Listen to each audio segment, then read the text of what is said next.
And And we now we are got to repeat all of that we just talked about. or not. Nobody cares. And it's true too. I was actually looking at something on Kickstarter. What was it? Oh, the Alex Toth Zorro. Oh yeah, I did that see looks a great. headline, but I didn't investigate it. I didn't really Uh, go into it. I actually have the last printing of that from like the early '90s, sometime. Mm. Black and white.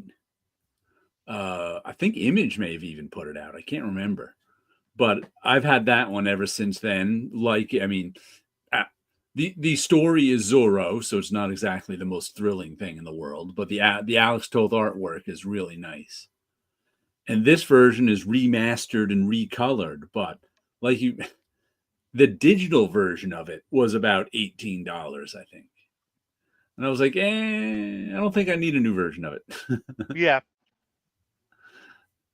I can't remember how much the actual book was, like $40 or something. Sometimes these Kickstarter things are just too, like I said, Kickstarter is the most expensive way to buy comics. Yeah. Especially when you see them, in this comic shop or Amazon 4 months after there was a Kickstarter. And for so much less. Yeah, for so much less. Yeah. I understand it. I Yeah, enjoy it. There is a place for it, but there are some cases where I feel like large companies kind of don't need to be there. right. There, It's a place that I feel was originally there to level the playing field in the sense mhm. of to give people a chance to do it, and then you could easily get your stuff lost in the noise of the Kickstarters, and it can be an odd culture because I've Mhm. seen people online kind of have a fight. Why did you start that this week when you knew I was launching my books? And it's Yeah. like, oh, gee, I it's it's a weird thing to get involved with, Right. and I get it. I've done a few, and it can be helpful, but sometimes it's like, does this particular company need to do a Kickstarter? Does this Right. particular actor need to do a Kickstarter? And it's up and down all the time. I was only out of power for like 10 hours. Everybody took the opportunity to go out and have a beer. That's because you live near a major city. No, if I live outside a major city, that means even more beer. But not power. It, Doesn't matter because if you live in the countryside, okay, I live out in the countryside. I don't know when I'll have power. Everybody who everybody in the nearby village will have to do something because actually the tractor works, but they'll go and help out and get rid of all the beer. As someone who lives in a big city and have lived through three major blackouts. hmm The one in the 70s, I don't really remember. I was a kid, so that's no big deal. We had a blackout in New Rochelle in the 80s. It was a 24-hour thing, and it Yeah. was like, okay, not a big deal. It was in the summer, but again, not too hot. But the one that was a few years ago when I was working at Marvel, I was happy that I was working at Marvel and not in the subway. Oh yeah. And then was the walk home, which is walking all of Manhattan and not making it home yet. I actually stopped by a friend's house who lived in Manhattan. She lived at the tip of Manhattan. So it's like I could either cross the bridge and go home, which is another half an hour, 45-minute walk on top of this whatever it was, the 5 hours I walked across. I And it walked was a up, hot, hot day. and it was a hot, hot day, but no looting, no violence, Hmm. Oh and yeah. it was only because of the time period that it happened. Am I here? and it wasn't a terrorist attack. Yeah, 2003, I think was the date. Something The like year. that. Yeah, something like that. And the lights went off, and I braced because I didn't know what was going to happen, and I was just so happy. It's like, oh, it's just a blackout, and I Yeah, think that calmed all of New York when we heard everybody on was the happy it radio. wasn't another 9/11. Exactly. Yeah. And because of that, people were happy. You have people, Helping each other. you have pizza shops giving out food, bodegas giving out drinks, water and stuff like that for the people, and it was great. Sure, by the end, I did get a little loopy. Was like, all right, I'll stay at your place.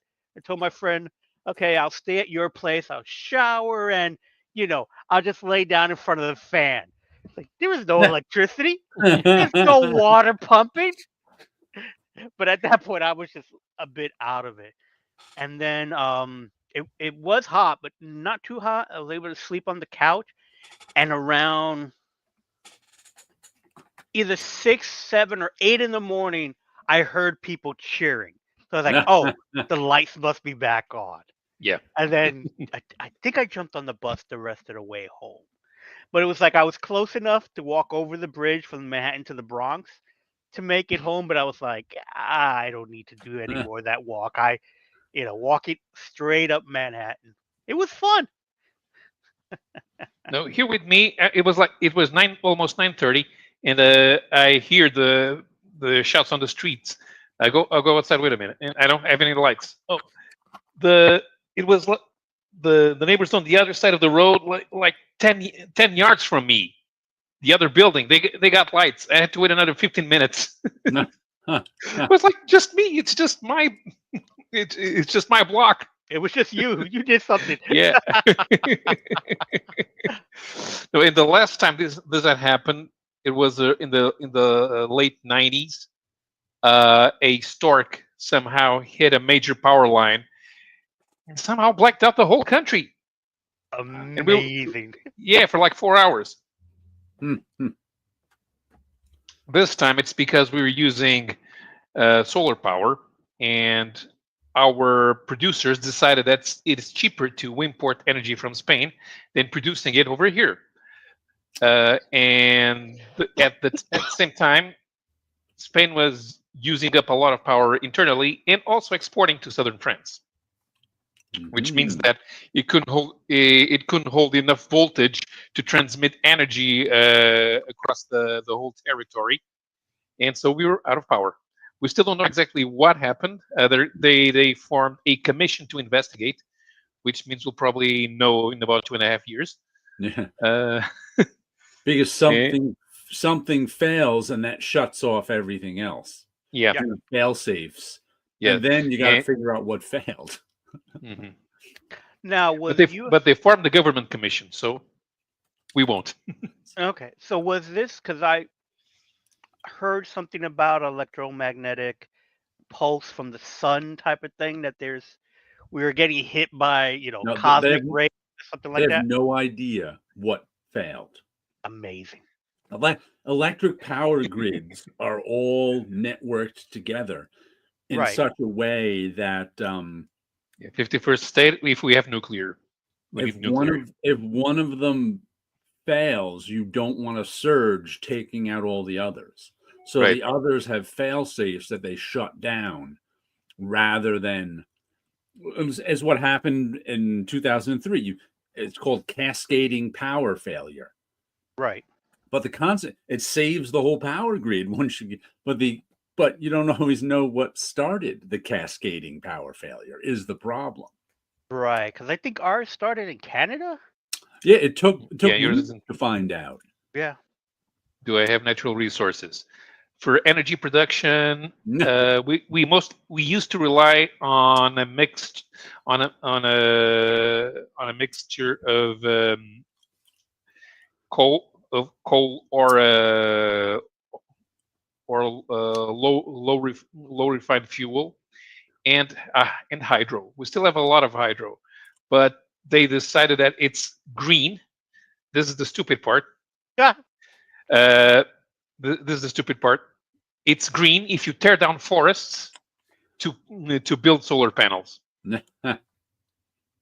Amazing. Okay, we have lithium, which means that you don't need to sign a deal with Zelensky. We have our own lithium. Last time we tried the store, this time the stands gamer. Here's there were some people said it was the Russians. Some people said it was the Japanese, because the Japanese are supposed to be testing some sort of microwave energy thing from orbit, and we are in the same in the same latitude as Honshu. Powell thinks it was the Large Hadron and what is it? The Hadron Collider's in Switzerland. The collider? The Large Hadron Collider? No, Where is that? that thing is causing a multiversal collapse. Yeah, that's just shifting timelines. That's exactly. Speaking of multiverse, I got 13 comics this week. Oh, wow. Jesus. 12 from my pull list and 1 pulled off the shelf. But 7 are yours, 6 are from Jared of Earth 2. Only one this is the last Chris Russo cover. And this was the multiverse one. Let's see. I couldn't figure out. This is the Fantastic Four, and it's the bees. So we got Batroc. I guess Annihilus is the Fantastic Four related one. Abomination. Right. So I don't see any other.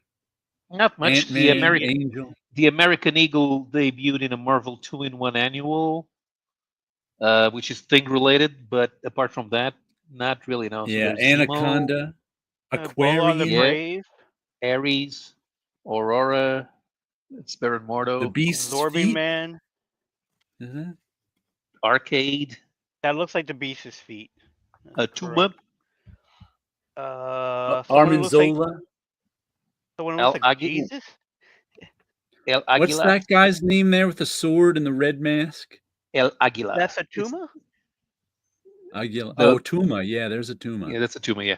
El Aguila was the... he fought Power Man and Iron Fist once. He fought Hawkeye another time. It was their attempt at doing a Zorro. There's a Marvel Comics Presents where the guys from Spain, the characters from Spain, but they have the story set in Madrid, but it looks like Mexico. You got Pegasus fighting. You got Pegasus flying by himself. Yeah. Ant-Man. Archon is from the X-Men annual. Right. Yeah, and from the Avengers. He's an Avengers villain. He met the X-Men like twice. Aurora. I think it's Aurora. And the Arabian Night, which is which is always ridiculous. Who's that green woman back there? Asp from the Serpent Society. Asp. Okay. Asp. Okay. Yeah, she's from Egypt. No, this is the stupid part. Also a stupid part. She's from Egypt, which means that her real name is Cleopatra Nefertiti. Does that make any sense? Yes. There's the inside. Yes, it does for 70s Marvels. You got to think of the Bronze Age. You can take me off solo now. You got to think. It's the Bronze Age, and it's a tough time for Roy. He's inventing the whole universe. Oh. That whatever Stan forgotten. You got the armadillo on there too. I'm gonna have to look it up because I've been reading the guy that kind of looks like Jesus here. That's the Aquarian. It's the Aquarian, yeah. Aquarius? Aquarian, also known as Wandar. Right. Was he the one hanging out with Ghost Rider? No, he was hanging out with the Thing. He was the one they created in the 70s to be like Superman, except he had the mind of a child. He was in Project Pegasus. Yeah. Okay. Yeah. Sometimes they would think of these concepts, but they wouldn't understand what they actually meant. Yeah. It was the 70s, so there was probably a lot of chemical experimentation. Mm-hmm. The age of Aquarius, so you had to jump on that bandwagon. Yeah. I bet the conversation was something like this. Like, what if, wait a minute. Like, what if we did something that was like Superman? but he had the mind of a child. Wow. I think he had the mind of a child because he was too much like Superman. Ah, okay. That was the order. Because in this Steve Gerber issue of Back Issue I'm reading, they were off their heads. First of all, I'm gonna have to They were look up deadheads. what it is because there was a line in there by Roy Thomas that floored me. I'm gonna have to look what it is. I'm just teasing you with it now, but I think they said I something also about got they got in that trouble. issue. Oh, I remember what the line was. It was Steve Gerber got mad at Roy Thomas, who was his editor, because they in the first appearance of Howard the Duck, they killed off Howard the Duck because Roy Thomas insisted they kill off Howard the Duck because he didn't think Marvel readers liked a comedy character and with their serious heroes. And he said something like, we got along pretty well, except that for really that one time, and all I asked him to do was kill Howard the Duck. And I'm like, that's all you asked him to do, huh? He just created this character, and you want him to just kill him off. It's like his total cluelessness amazed me. And that one line is like his lack of self-awareness amazes me now. Since I read that completely unaware editorial for Neil Adams, I'm like, he was just mad. All I asked him to do was kill Howard the Duck. I'm like, really? Well, destroy your you didn't babies. think he'd be mad that he just created this character and you insisted he killed him at the end of the issue? Because you Well, Roy should have thought of something like, well, if I let Howard the Duck live, I get to tell people I created him. yeah.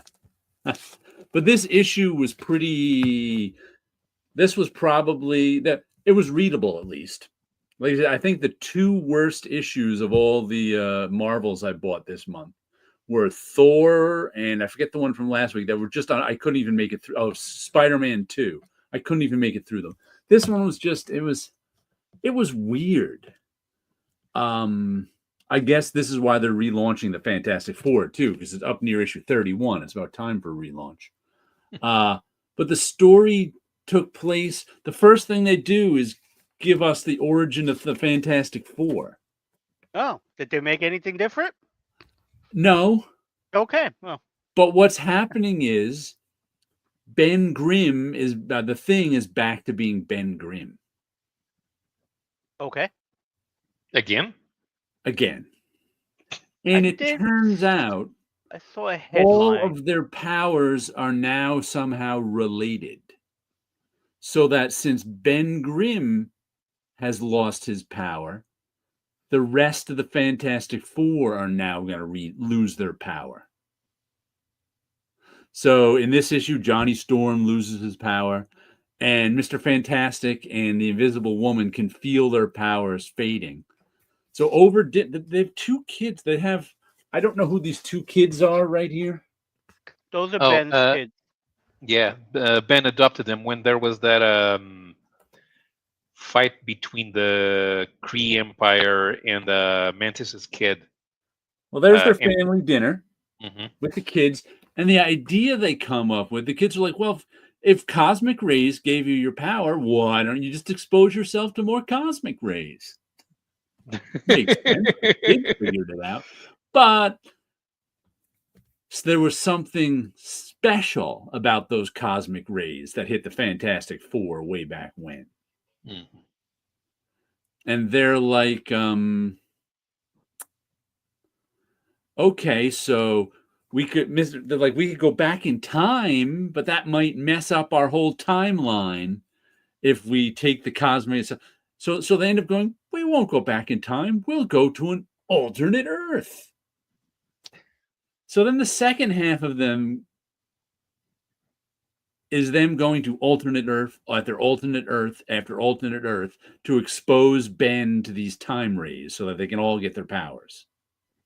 Nothing happens.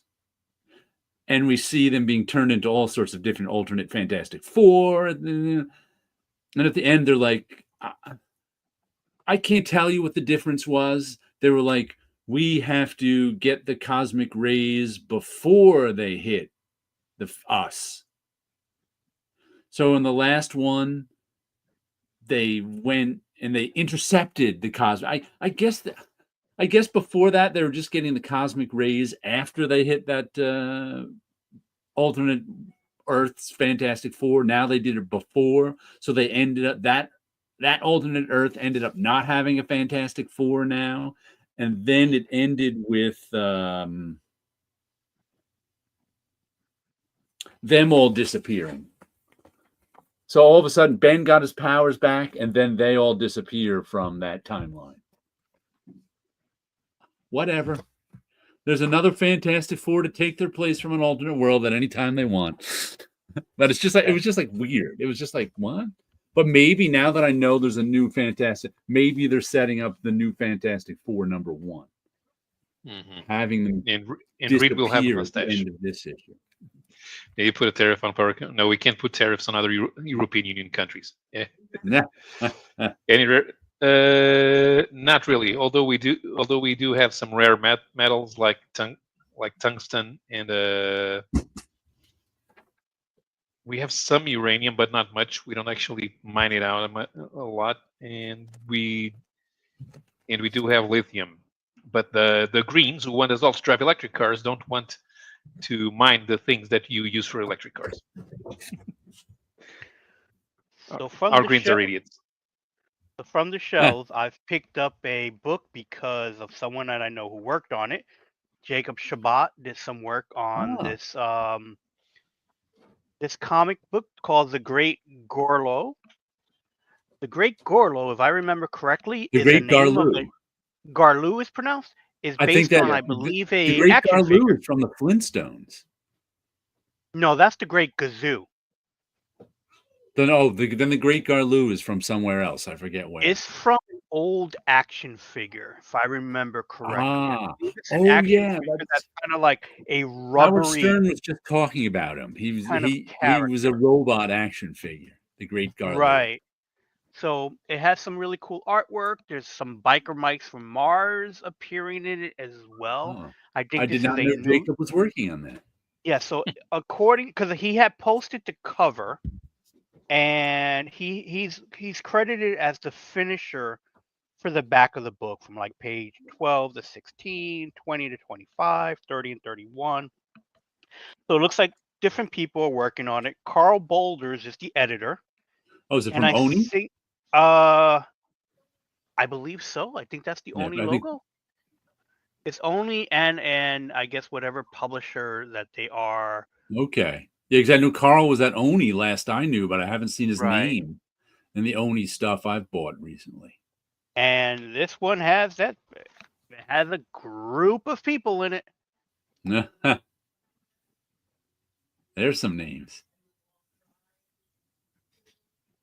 So it is Oni Press. Yeah. But I think they're a sub, or where this particular book universe that they're putting together, because not only is that character a known character, but there's some characters like the biker mice from Mars are in here, and probably a few other things that used to be toys that are like RoboForce was a toy.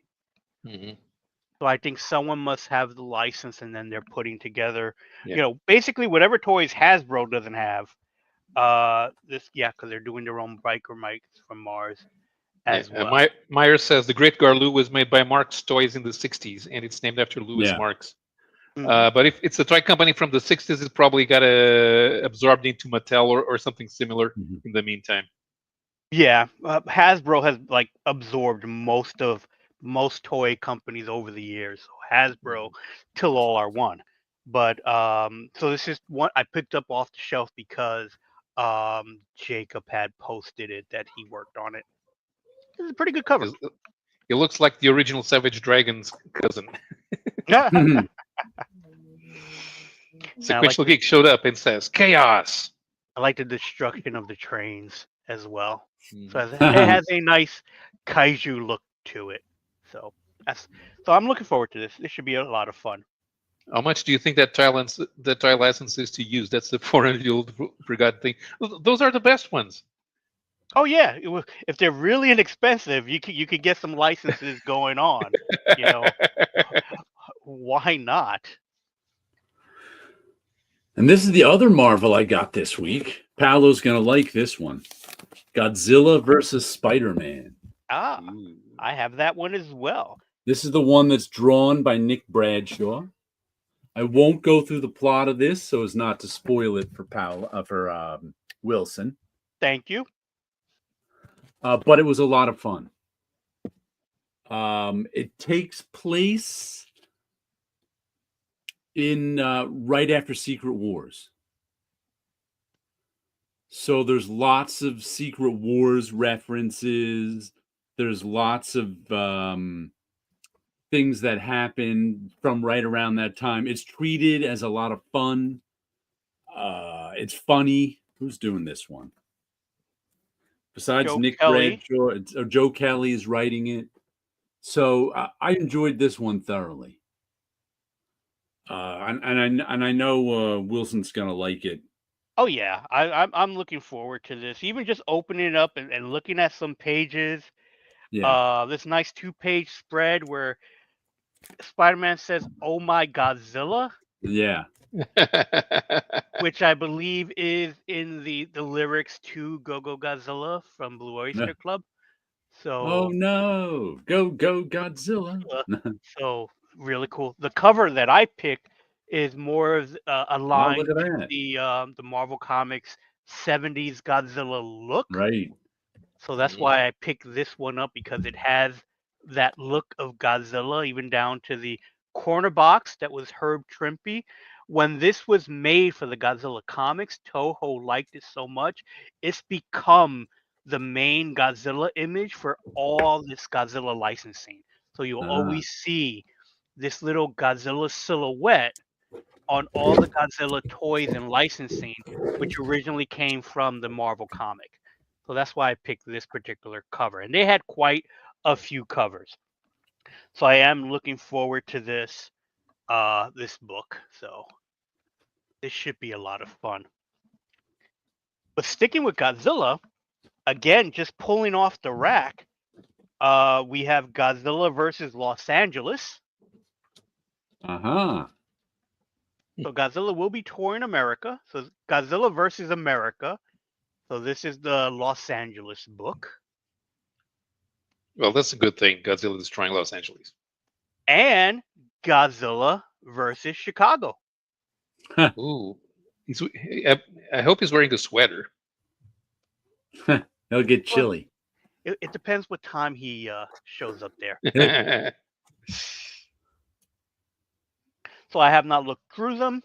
I do not know who's doing the artwork. It looks like they have various artists on the book. Yeah, I think so. Yeah, they have a couple of styles going on here, which is pretty cool. Kind of has that Godzilla versus Gatsby almost look. Not exactly, but there's something similar to it. Here's another one that's definitely more of a cartoony look, for lack of a better term. Mm-hmm. And the previous story is more traditional.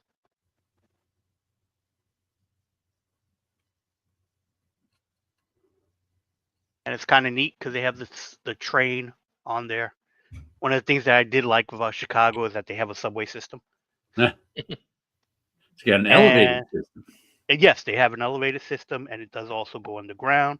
The Los Angeles one, They've got a subway system. different group, a different group of art. So the first story looks like a traditional artwork, and then more of that cartoony style.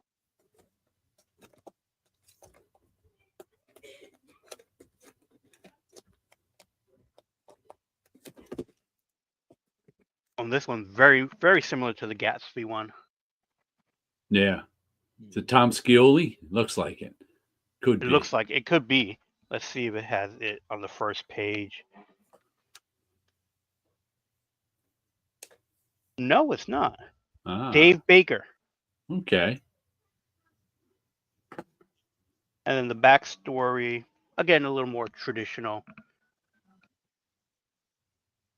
So Godzilla is touring America, visiting the Marvel universe, Eh, he and gets around that Godzilla. he definitely gets around. And the new catalog from IDW is he's on the cover, so they're Mhm. announcing a whole bunch of more The projects new Godzilla for universe Godzilla. starts here.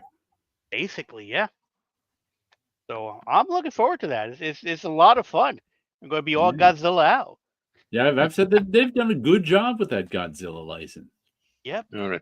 Okay, so Grotto has an original Garlo. He does. If you go to Grotto's channel and search, he doesn't have a video about Garlo. And sometimes you have to go through a 5-hour stream, but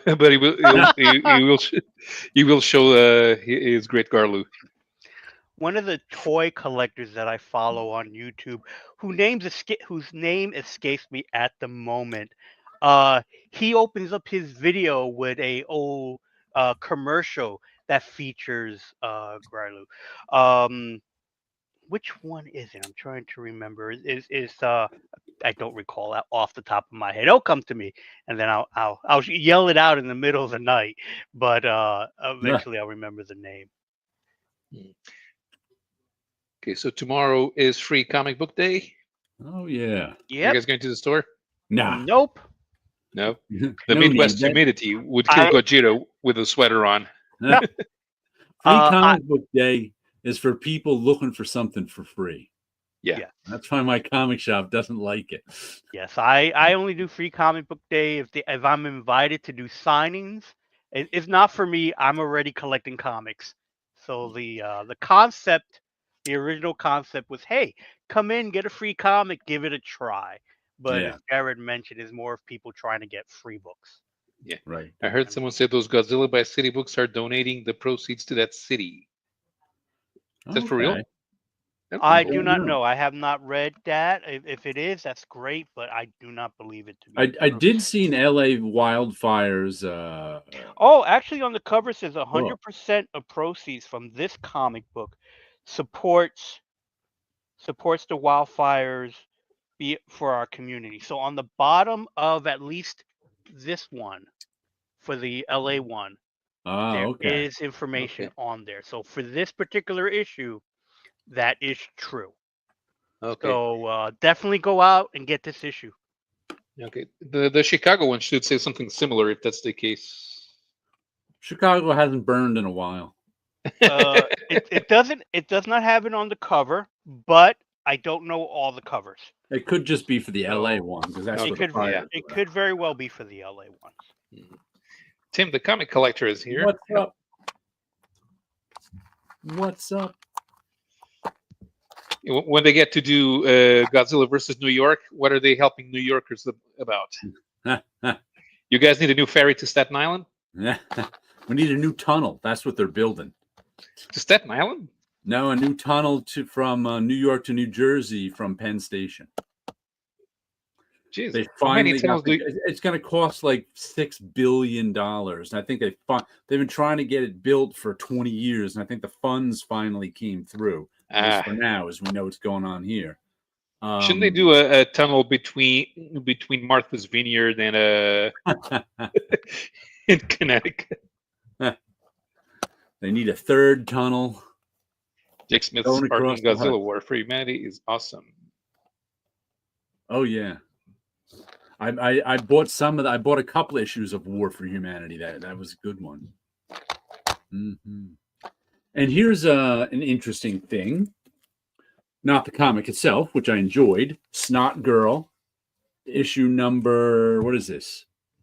20, which is the Weekend 2 conclusion. But at the end, it gives us, let's see. Next, Caroline gets canceled, but this is the last issue of Snot Girl. Oh. Oh, wow. Okay. They are going to an all-trade format. Really? They say, what does it say here? In 2005, Snot Girl Volume 4, Make It Make Sense, will collect the storyline you've just read. In 2026, we'll go directly into Volume 5. From now on, the individual chapters won't be released as issues. Due to many different factors, the issues have been selling less and less copies, and we simply must stop. We are making negative dollars. However, the books, Volume 1, 2, and 3, have continued to sell. So we think we'll be able to continue in that fashion, book only, or trade paperback only if you're into the comic book parlance. We love making single issues, and that format is a big part of why we started in the first place. So it's not an easy decision, but we'll do what we have to do in order to keep this story going. So no more issues of Snot Girl. I'll have to pick up the trade paperbacks if I want to read more of the story, which might mean I'll never read more of the story. Well, that's a book that's good for people who don't read comics regularly, right? Yes. So yes, 100%. So I'm glad it's still better, exists, even if I'm not buying it. It's a good comic for people who don't read comics, who aren't superhero people, who are sort of readers but not superhero people. I've been clipping out nostalgic ads from my coverless collection. Why does Marvel mostly say advertisement on ad pages? We all know it's an ad. It's some legal thing. I think it's some legal thing. Yeah, it sounds like it is a legal thing. You can't trick people into thinking that something isn't an ad. Right. Well, if there's any chance that it can be misconstrued for editorial content, in several countries, it does need to be pointed out. This is a paid ad. Right. We used to do supplements, which were paid supplements, but they were written and edited as if they were editorial material, but they needed legally we had to point out that that was paid content. And then with Marvel, and DC, you would have those Hostess fruit pies. They're obviously ads, but they have the comic characters introducing them. So I would say that it would be part of a legal thing to make sure. It's almost in the sense of like commercials with the cartoon characters in them. What a Godzilla Elon team up. Those versus Democratic Reynolds. Everybody wants an Elon action figure. You would need about 26 variant covers for issue number 1. You can put your Elon action figure in your guillotine. Guillotine comes free. Elon is the reason that they want to cancel gasoline-powered cars in Europe. Yeah. And he must pay for that. I want gasoline-powered cars in the year 2200, not electric cars. Let's see what else did I get this week. This was pretty interesting. This is the Matthew Rosenberg written. We're taking everyone down with us. Who's drawing? Stefano Landini is drawing it. And this is the one that it says a Rook spy thriller, but I'm not sure which Rook. I'm not sure who Rook is. Rook is I think he's like a James Bondish character. Right. But I don't know if that's the Rook from like the black and white Rook magazine or I should read the indicia. If there's no time travel, it doesn't have anything to do with it. Yeah, but the cover design looks like those old romancy kind of books. Yeah. Or not necessarily romance, but there's like a certain set of books where designed a certain way where all the covers kind of look the same way. And that cover looks just like that. Those cheaper detective novels. Actually, that kind of makes sense because if the next series is called something like Operation Pineapple 111, they can market it as a Rook novel as well, but it's a different title. And it also ties in because the main character, the second main character in this is like a James Bond supervillain, like like Goldfinger or somebody. And he's been living on an island with his daughter's about 12 or 13. But just in the first issue, this whoever, the MI6 or whoever found out he was there, and they launched an attack. So this issue was all about the name of the villain is Vitruvian, as in the Vitruvian Man by Da Vinci. And I think he dies in this issue, and his daughter escapes. But he may have his mind in a robot. I'm not sure. But we get a look behind, like the Rook. The whole operation went sideways, and they flash back to England with the typical, what's the Rook doing? Oh my God, he's out of control. We have to back him up. Blah blah blah blah blah. So I don't know where it's going, but the daughter escapes with the robot, her robot guardian, because her father made robots too. And we got introduced to like the Society of Secret Villains kind of thing. Does he have 4 arms and 4 legs? No. Well, he should. He's the Vitruvian Man. Yeah. He should, but he doesn't. And it was good. I enjoyed it. But let's see. And the like guy back in England was even like, who's he going after? Vitruvian? He hasn't been seen in 25 years. I thought he was dead. So it's just some grudge that the Rook has with Vitruvian that made him even attack the island. But it was a good issue. Mm-hmm. Okay, so in the meantime, we lost Butch Guys yesterday.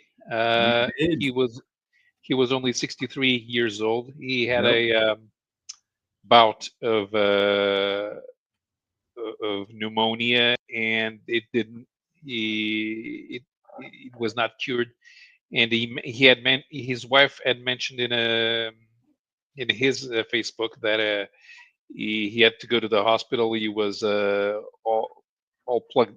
He was all plugged in, full of tubes, and I guess he did not. He did not pull through. So, real shame. I mean, Jackson Guys is one of those guys that never became a superstar artist, but he was on the brink of being a superstar artist in the 80s, but it never quite happened. Right. His Micronaut stuff put him on the map. Mm-hmm. And he started to be a fan favorite, but I don't know what happened. I don't know what he did after Micronauts. That's when I first saw him. Did he go to X Factor or to Iron Man first? I think he went. I don't know. I think I was out by that time of Marvel, so I never quite got to see his work. If he went right after Micronauts, chances are it would have been Iron Man and then X Factor. Because it's an whole new number one, and it was important for the market at the time. Right. So Sequential Geek mentioned Slash Maraud. I remember. I forgot about that one. Okay, Firetech emailed you, Jared. Okay. A perfect logo for a parallel universe related organization. Slash Maraud, yeah. I guess some cool stuff for Valiant in the 90s, yeah. But I don't know exactly what he did for Valiant. Oh, sorry. I missed all his Valiant stuff in the 90s.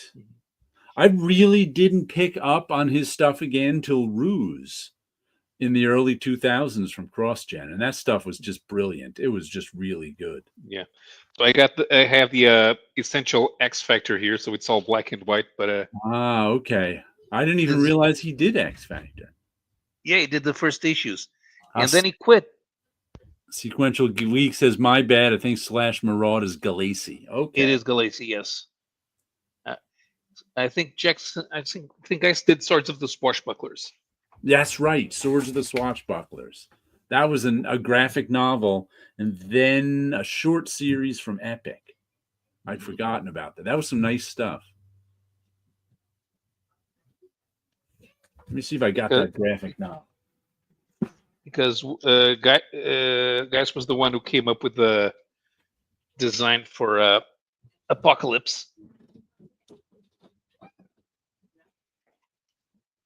but we usually don't think about Apocalypse being his, because it was Walter Simonson's version who kind of became the look. definitive version. So yeah, the face is not quite right here, but the storytelling's good, and the inker I think was Bob Layton. So Yeah, it was definitely solid storytelling. Some great yeah. books. He did the Flash Mhm. when they relaunched the DC universe. So Yep. he was doing the Wally West Flash. He did Doctor Strange issues, Superman. So he was definitely like doing main books, but did not bust out into big names. Or he was a workhorse, so he was always on something. Sword of the Swashbucklers. Here we go, 1984. Bill Mantlo and Jackson Geis. Wraparound cover.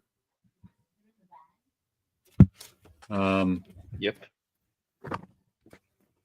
And it looks like this is full color Mhm. rather It's than four that color coloring style. separations.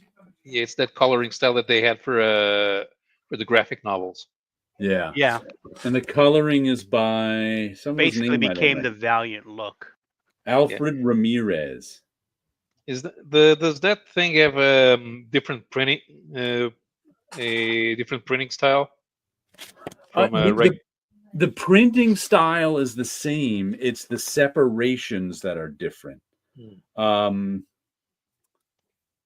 four color means that the colorist colored it on a Xerox of the of the black and white comics page, and that's what's called a color guide. And so then that was given to the color separator, who then painted the separations in gray, and then they shot them and made them all together. This is what's called full color, which is still printed the same way, but instead of the colors being guides, they take a photo right from the colors. So what they would do was something they called blue lining the colors, where they would take a sheet of paper that the colorist would work on, print the black line on it in blue line, and then tape an acetate overlay of the black line on so you could lay it down and see what it could look like. And then the painter, who the colorist, would paint on the colors, and then they'd lift off the black line and shoot a photograph right from the color, and then marry it with the black line on the printing press. What Valiant actually did was they shot right from the color guides. So there was no blue line at Valiant. I got to see this process because my friend Ed was over there doing some of that for him. And they would, like at Marvel, they would put the color guides were done right from, you'd Xerox, you'd photocopy the original art, you'd blow it down to print size, and it would be on a slightly heavier paper. At Valiant, they'd photocopy onto an even heavier, more watercolor paper. And then they'd color right over the black line. And they'd shoot right from that. Okay. Butch Cassidy Superman. Yes, he did. And Def of Superman stuff. Yep. Portuguese edition. That's a Superman in digest format, and he did part 4 of the story. Huh. Let me see if I get the inker is Denis Rodier, so it's not. It doesn't look like typical. Let me get Sequential Geek out of the way. It doesn't look like a typical Butch guy's face. By the way, this is Marvel graphic novel number 14. Sword Well, they of the didn't really care. Swashbucklers. Yeah, they didn't really care about the number. But yeah, it's good, guys.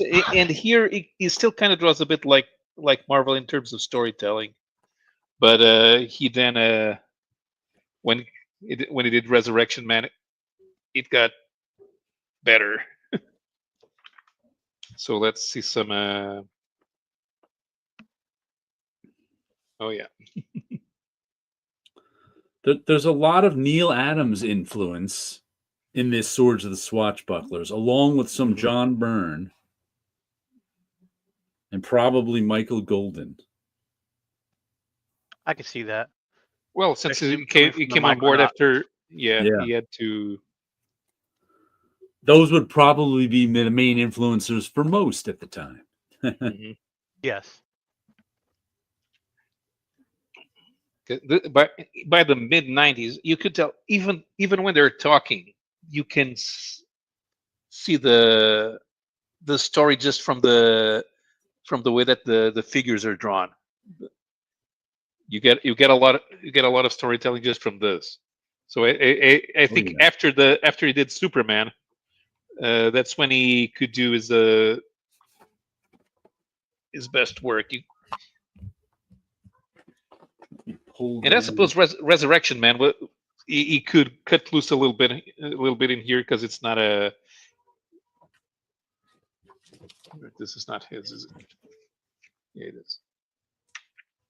Could cut loose a little bit, experiment with some things.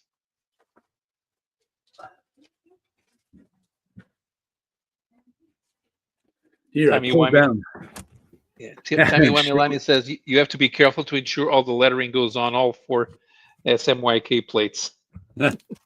He's telling you wrong. Humanoids Mendele had guys work on it, but I don't know anything about that book. Me neither. I didn't know. This to me was his best stuff. Yep. Ruse, Mark Waid, Butch Geist, Mike Perkins, and the whole story was told across the page. So you read across 2 pages before you went down.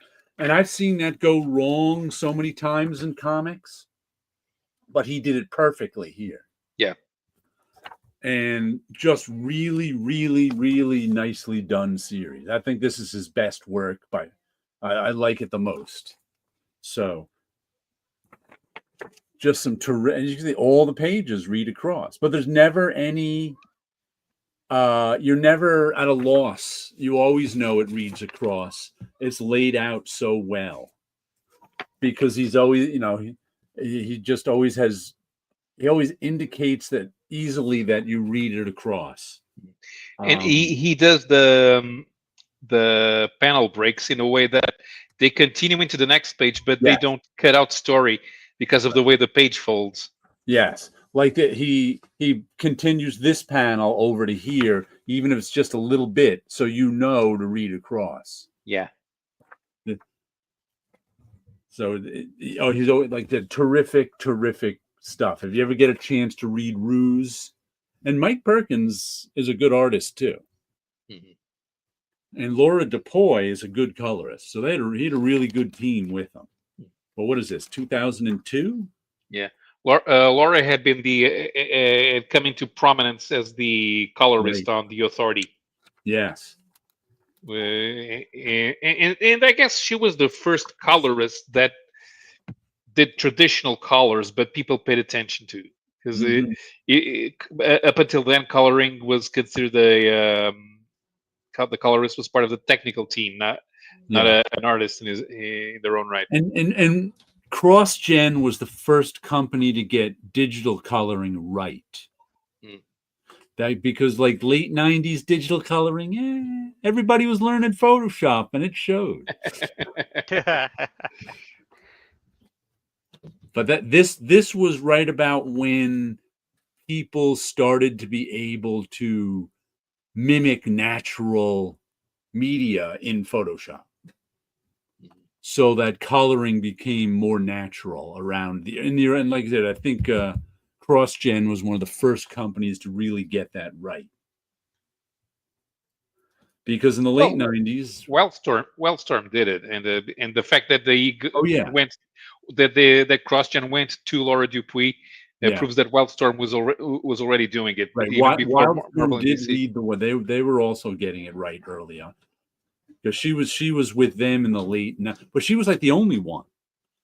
I remember her stuff standing out to me on the Authority and Planetary. Yeah, because the other stuff, Wildstorm already had computer coloring Right, from right. the image Everybody days. did by that point. But it was that group Wildstorm Effects, Right. Right. guys like Joe Weems and Joe Chiodo. Well, that was the problem. Wildstorm Effects. In the beginning of digital coloring, it was all about effects. Mm-hmm. It was only when people really learned to use it not for effects, but sort of as natural media that it became good. As soon as they dialed back the lens flare, but it took a long, long time. Yeah, everybody did the lens flare back then. Oh yeah, I'm guilty of that as well.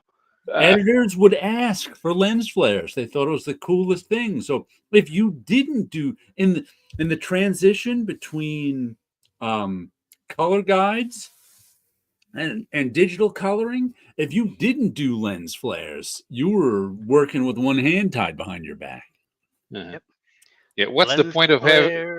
That was the thing. What's the point of having computer coloring if you don't do a lens flare? Yes, that's exactly how it was. That's why when you go back, like what was it? I think it was the second volume of Dark Knight. Oop, there's some balloons for you.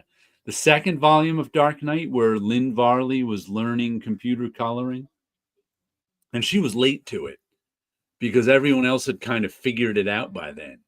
But if you look at her, like that second volume of, it's like a throwback to '90s Photoshop coloring because it was just like, ooh, because she was learning all how to work Photoshop and using all the effects. Effects, the patterns, gradations. Gradations. You look, I can do a gradation. A lightning effect. Oh, lightning effects! Oh my goodness. Yep. I did a cover of Thor that was published in Comics Buyer's Guide, and this was when Thor had that hideous costume that Mike Deodato designed, and so it had lens flares. It had it had the lightning effect, and then the gravel effect on the hammer. I put all that on it. Yeah, but that's what you did in those days. But that's what they wanted. Yep. Yeah. Who was doing the coloring on the Heroes Return books? The Heroes Return books was being done by the image guys at that point. No, that was the Heroes Reborn. But when they went to Heroes Return, so because they did something that I liked on the Avengers. You'll remember that traditionally they used blue to highlight black, right? Which got everybody confused. Hey, is this black? Is this blue? Because the inking, if the inking was inconsistent, things that were designed to be black ended up becoming blue in the long run, like the Fantastic Four burn costumes or the X-Men costumes. And when the Avengers restarted in Heroes Return, the guy coloring, I remember that Miss Marvel's costume, Carol Danvers, which used to have blue highlights, now had some grayish highlights that made it look more black, and you could see that it was black without being all black, and it was better than the blue. And they were taking advantage of the bigger color palette at the time, which before that they didn't use. I think it was Joe Rosas. This is before digital coloring, color guides, who accidentally turned Storm's black leather costume into white leather because he started using white highlights in the black letters. And other Well, people yeah, thought that goes back it was to the 80s. early 90s. He added even more. Like he would use so at some point people just the artist drawing it just thought her costume was white, and they started coloring it as white when it was supposed to be black, Yeah, except yeah. Joe put white highlights in it. Mhm. Do you put your colors layer above your inks layer or below? Um It's basically you take your ink layer, you create a. When I do the coloring, there is a yes. You basically separate the ink layer, and it becomes its own layer that does not get edited or touched, and then you color underneath it. Usually, I do it in RGB, and then at the end turn it into CMYK, so everything would connect with yeah, so itself. you So don't I control color it your like a blacks. right. So I basically color it where the ink line is separate. It's almost like an animation cell. So it's on top of everything else. Wilson still does it 90s style, where he puts the black line into a channel. Yes. You really I don't have to do that anymore. that's how I learned it. I know. That's You how I can, but you set you put you can set your your inks on a layer and set it to multiply and then color underneath. You don't actually have to put it in a channel, its own channel anymore. yeah, that makes total sense. The way I That we used to color have to do because of size back in the day. exactly because back then these files could get so big and it had to fit on a SideQuest disk, Yeah, and that sometimes a SideQuest disk will take just the cover. And so that's why you could do stuff like lens flares on the cover and stuff like right. that. But I set up a way to do it in the 90s, and those are still my same actions. Well, I don't know what the hell this coloring and RGB thing is, man. Colorists are nuts. I colored an RGB with the CMYK preview on, and the reason why is because they were certain effects that Right. only worked in RGB. Certain So effects that no one uses anymore. no one uses it anymore. But they The were little things that I would do in RGB that I couldn't do in CMYK, the and because of that, I kind of left it there. And because the I problem with working in RGB uh-huh. is you can't control the black plate. And Photoshop's default black is too rich for the papers that comics print. Remember when I show you wavy comics? Yes. That's because they were colored in RGB, and the black plate is now 300% rather than 240 was what we always used to use in CMYK. There's too much ink for the paper. Right. That's why I still Um, do the 60 40 40 oh, you replace the 100. black plate? I still that's still part of my Okay. that's still part of my system. So when I Because have most it as colorists don't know to do that. that's why I'm a better colorist than most. So because I knew that printing thing, that's part of my actions. So before ah, the end, I run it through my actions and it makes sure that my it's CMYK 60. is the correct levels. Yeah, And then I also color with the knowledge that the page is backlit. That's another thing yeah, a lot of colorists are not aware of. The RGB part is only because of the filters that I used to use, right. and I still kind of do, because there are certain filters that I use, like for glass. It Right. works better in RGB when I'm putting like a glass effect, like a character's in a car, and I put an Mm-hmm. effect so you can see that the character's behind in the car with the glass in front of them. And there are levels that I use. It's easier for me to manipulate those in RGB than in Okay. CMYK. So I do Yeah, have a there bunch you of go. layers, and then at the end, squish them all together and send them on the way. So that's See, why I I still find have that kind of CMYK magic. I find CMYK easier just because it's like paint. Right. You add more red by adding more red. Yeah, and RGB is a little trickier. for me. My mind doesn't work. But I notice a lot of, doing production on a lot of stuff, a lot of colorists now, though they work in RGB, at least they know enough to use CMYK swatches. Yes. Like Everyone hire Wilson. everyone hire Wilson. That's right. So RGB's black plate is oversaturated with ink, so it has those waves. Is that correct? That is correct. Yes, that's what What it sometimes is happens. there's something called Photoshop's default black. When you're in RGB and you click on black, Photoshop's default black, what it is, first I have to give you the number. The number is 400%. That's how much ink you can put on a given piece of paper. You've got CMYK, 4 plates from 0 to 100%. So, a 50% blue is a lighter blue than 100% blue. That's how, it's just the percentage of ink that goes on. So the most you could do is 400%. That's full color on every single plate, which will be a really dark black. Most paper can't handle that. Comic books use the cheapest paper possible. So with those 4 100s, the darkest the print, and I was just talking, I think it was 2 years ago when I was talking to the printer Celesco, who prints all the Marvel and DC comics. He said, don't go, we never went above 240. He said, make it 240.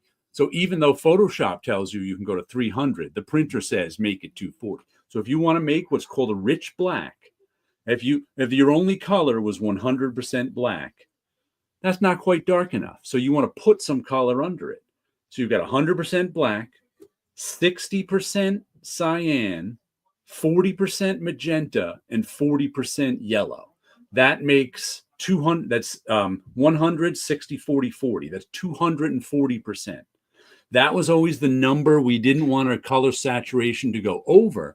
Otherwise, you might get wavy pages. You might get, and the ink will pool up on the printer too. But I've never actually seen that. I've only heard it. But what happens is, if Photoshop says printing standards say that number, though in comic books, we don't want to get that number over 240. Photoshop says international printing standards says that number is 300, which might be fine if you weren't using the cheapest paper in the world like comic books do. Everybody always says we should go back to cheap newsprint. Oh no, comic books are printed on the cheapest, thinnest paper they can find. So when you click on Photoshop's default black, which is what every colorist does, just about, who's coloring in RGB, you get 300%, which is 60% over 240. So that it's oversaturated, especially if you use a lot of black on your page. Hence, you get wavy comics. Yep, I've learned not to even color in black at all, where it's like don't touch the black at all. If you want to make something darker, use the other colors to make it darker. And that kind of thing. Almost in a sense similar to painting, where the difference is, you're painting with light, so it's that kind of a thing, and to be aware of it. So when you do see, comic books that are wavy and they're usually muddy because they're not counting for the black that way, and they're not counting for it being backlit. And there's been plenty of arguments that I've had with people. It's like, why do I see all these colors on the computer? It's because they only exist on the computer. It cannot, unless you pay for those fluorescent colors. And the big difference and the hardest part for people to understand when coloring comics is the black is the biggest problem. Because even if you were a painter, like Wilson said before, if you want to make a color darker, you don't use black, you use other colors. If you were a painter and you wanted to darken someone's skin tone, you'd never add black. That painters all know this. You don't add black to darken anything. You add an indigo, a dark violet, whatever, depending on the color. But you don't use, because black will make, as he said, your colors muddy. And what happens is, on paper, when you're printing, if you want something to be black, you put black pigment there. You know, if you put black pigment over red, it muddies the red. If you put black pigment over yellow, it muddies the yellow. But on screen, all black is the lights turned off. That's all it is. So if you want to make black on your computer screen, you just turn all the lights off. So it doesn't add. So if you want to make red darker on your screen, you can add black, but all you're really doing is turning the lights off. So coloristically, that acts completely differently than it does on paper. So that's where people run into the problem of, why does it look like this on my screen, and when I print it, it looks all muddy? Because all the blacks on your screen are just the lights turned off. You're not actually mixing a black pigment in there with your color. So that's what people don't understand when going from screen to print too. Which is why we had color proofs. Yes. Why we have color proofs. That's why if you ever try out a new printer, you always ask for samples. Yep. They'll give you a little package that gives you like a listing of the types of paper that they have. And you'll learn things like matte finishes, glossy finishes, stuff like that all becomes a factor in it. So you should always talk to your printers about these questions, because they're more than happy to answer them, because they want you to give you the great job too, though they'll never admit when they do something wrong. Always remember that too. Mm-hmm. This is with the higher section, like the banner, more than papers, print posters. Yes. Yeah, the My posters. my friend Seth was art director at Tor Books, so he was doing book covers, and they use good paper. So I think he said their black limit was 350. So their black limit was above Photoshop's 300% because they use such good paper. Should comics be readjusted when there's a deluxe absolute type of edition? You would really have to recolor the whole thing, color readjustment. Yeah, you really have to. I don't think you could. I don't think it's. You have to do something like Youngblood just did with issue #1 and remaster it. Because I mean, I don't know if it should be, but it could be. Why are you expecting it to be the same? Yeah, they don't understand. People really don't. They are expecting it to be the same on the screen as on the paper. It's like, got to explain to them, this is paper. This is a computer screen. Right. They're not That's going the to be whole. the same. Well, if you explain to them RGB is CMYK, okay, RGB is light. CMYK is paint. Light. They're not this. No. First, you have to explain to them that this is a computer screen and this is paper. Yeah, we haven't gotten to that step yet. and not even talk about, my computer screen is calibrated. Yeah, they're different for yours. Print, and that's something completely different. Yeah, it's like, you have no idea how many times I've had to explain to people that they're different because one is a screen and one is paper. Yeah, I literally have had to say those words to dozens of people. I don't get what the problem is. I figured it out when I saw my production team design the pages that I wrote. But you got to see that. I've dealt with so many small press companies that's like, wait, the computer gives us millions of colors. Yes, on the computer you'll get those millions of colors. You won't be able to print. You got 4. That's all you have access to are 4 colors. And they don't get it. It's like, well, could you fix it in Photoshop? No. What? It's not the same thing. It's almost like people watching movies and going, well, couldn't you enhance it? Press enhance? And it's like, no. No, enhance. Zoom in. Go in and do this. And it's like, no. It's like whenever people got whatever free paint program, it's like, well, couldn't you just stretch it? It's like, then it'll look like it's stretched. Yeah, I remember that one time when my production the guy the head of my production team. Oh, don't worry. When I was saying, hey, I gave him a picture. It's not very big. Oh, don't worry. This thing will create pixels out of nothing. Oh, well, and then try to explain a bleed. uh, generative fill is my favorite thing in Photoshop. Oh Because yeah, it used to be like, I'm like, there's no bleed. Can't you just blow it up? We could just blow it up, but then everything's not going to fit in the right areas. Yeah. There's no art there. But now you just hit generative fill and it fills up it pretty is well with something. that has saved me so much time and effort Yes. because it's like because you know it's going to be cut, you know where it's going to be cut, and it's like, oh, this is beautiful. This works so well. And then you get, the client would always question, but what about this stuff? Don't worry, it's going to be cut. How do you know? I know where it's going to be cut.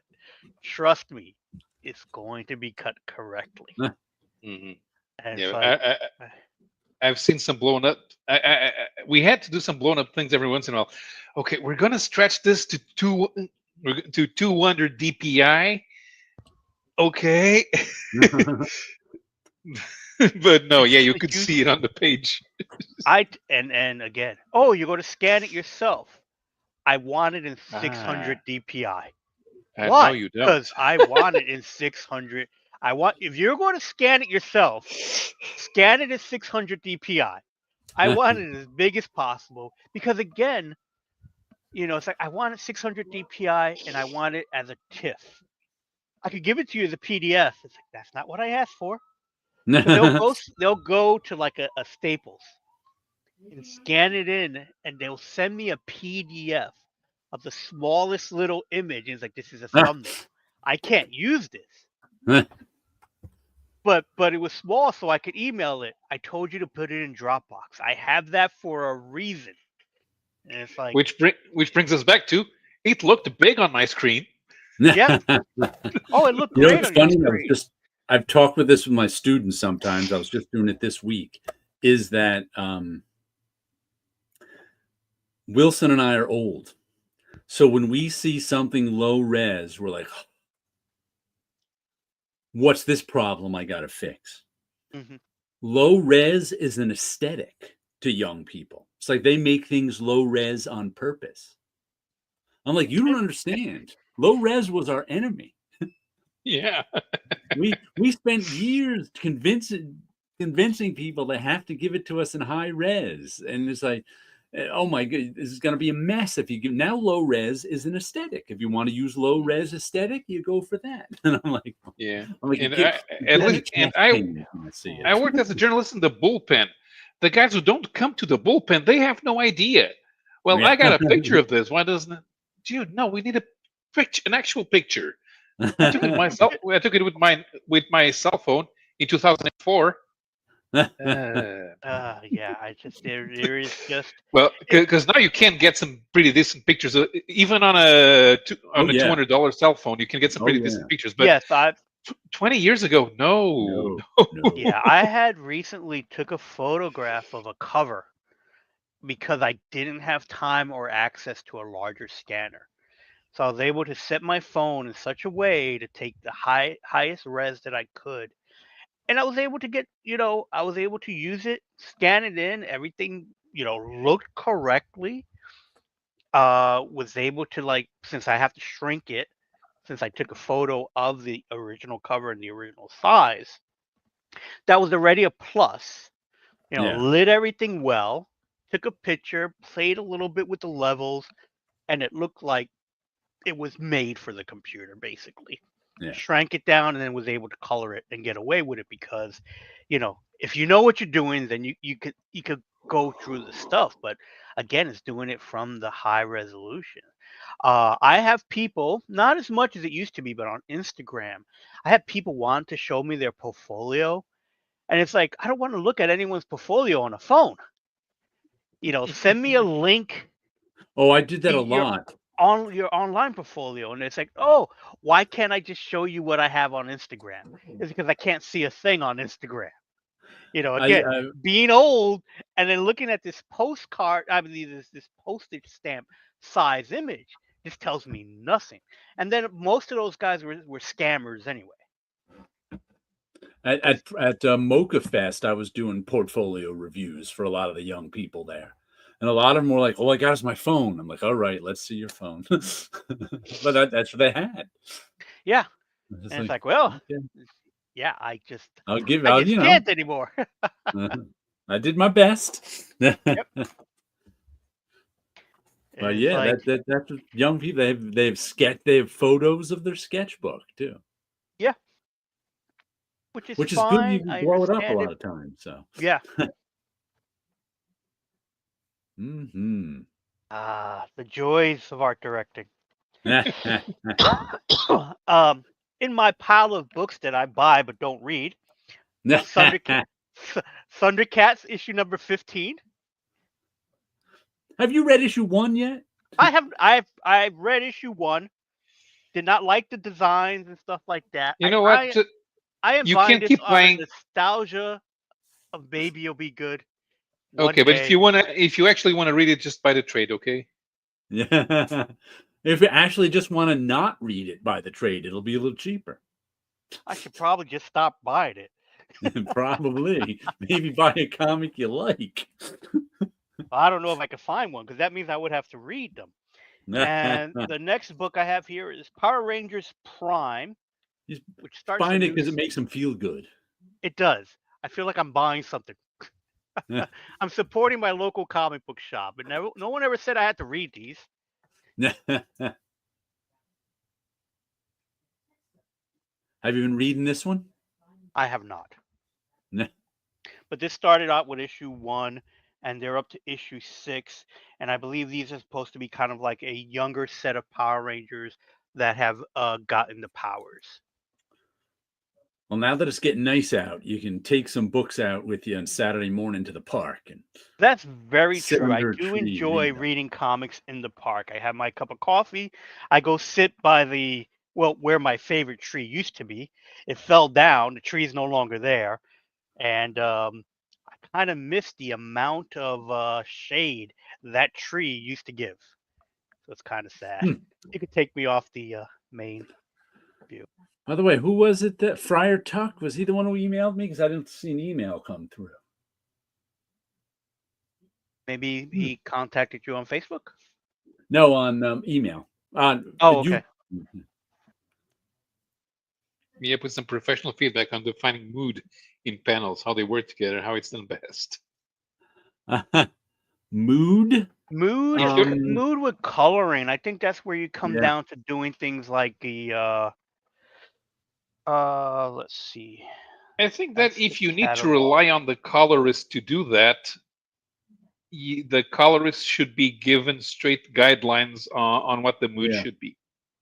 I think they are sometimes, or at least they're given the script and the art. So ideally they will have read the script, but I think most coloring for mood in comics is pretty basic. Yeah, I don't think there's really. I'm trying to remember on certain things that I've colored. The last few things that I've colored recently is more of a cartoony type format.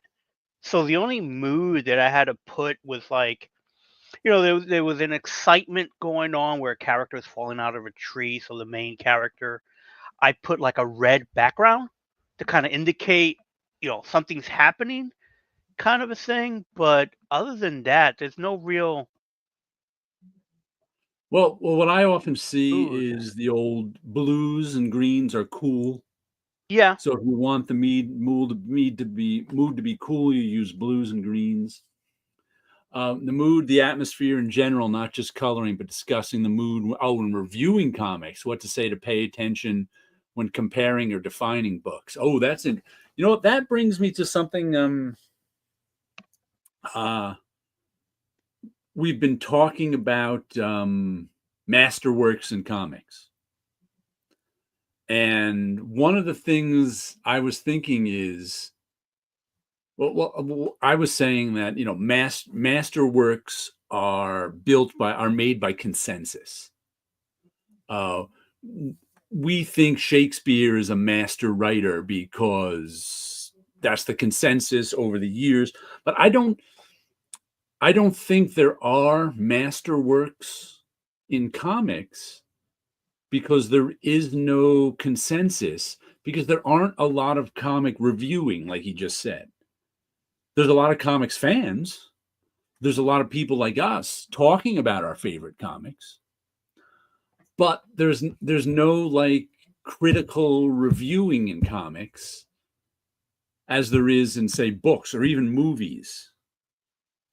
Well, I guess Gary Groth tried to do that. You're right. He tried to do that, but the main problem I always had with the Comics Journal is it was too literary. Almost all criticism in comics comes out of literary book criticism, which barely mentions the art. Which, when Sequential Geek is saying here, the mood, the atmosphere in general, but discussing mood and reviewing comics, what do you say to pay attention to?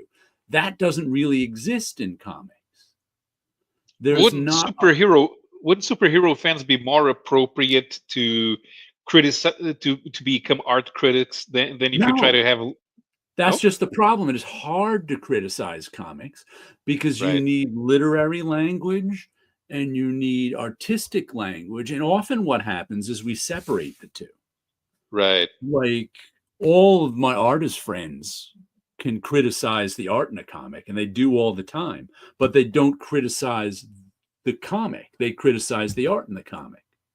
And most reviews you read review the plot of especially superhero comics. They might say, and at the end, the art was really cool. Right. But they don't review it together. Like I said, look at the Mooner and Al Williamson inking over Buscema's art for Madripoor in the first 6 issues of Wolverine's first ongoing. Yeah, you would. And how do you? And also, that's a tough thing about reviewing comics because, like you said, the art and the writing are really one thing, especially when a comic is working. But we always separate them because two different people do them. If we had the opportunity, which is something that never happened, if we had the opportunity to see the same script interpreted by two different artists, right? I guess we could. But that's been done before in like a small. I've seen, like, I know there've been books that have done that. I can't think of them right now. Right, but those are used for example. Yeah, for teaching. Right. Yeah. So it's not the same way. I suppose. I think that ultimately we are aware that the writing and the art are intertwined, but the identity of that specific comic is tied with the art that we've seen in the comic, which means that we really don't have a way of analyzing it on a purely technical level because it's part of the story. Right. It's like when my artist friends analyze the art, they don't even talk about the words. They talk about the storytelling and how the art tells the story, but like they don't even include the words in their analysis often. Yeah, and I think it comes down also to like what are our skills. When I open up a book, the first thing that jumps out to me is the lettering. That's what I'm going to spot first because that's my day job. Then the coloring.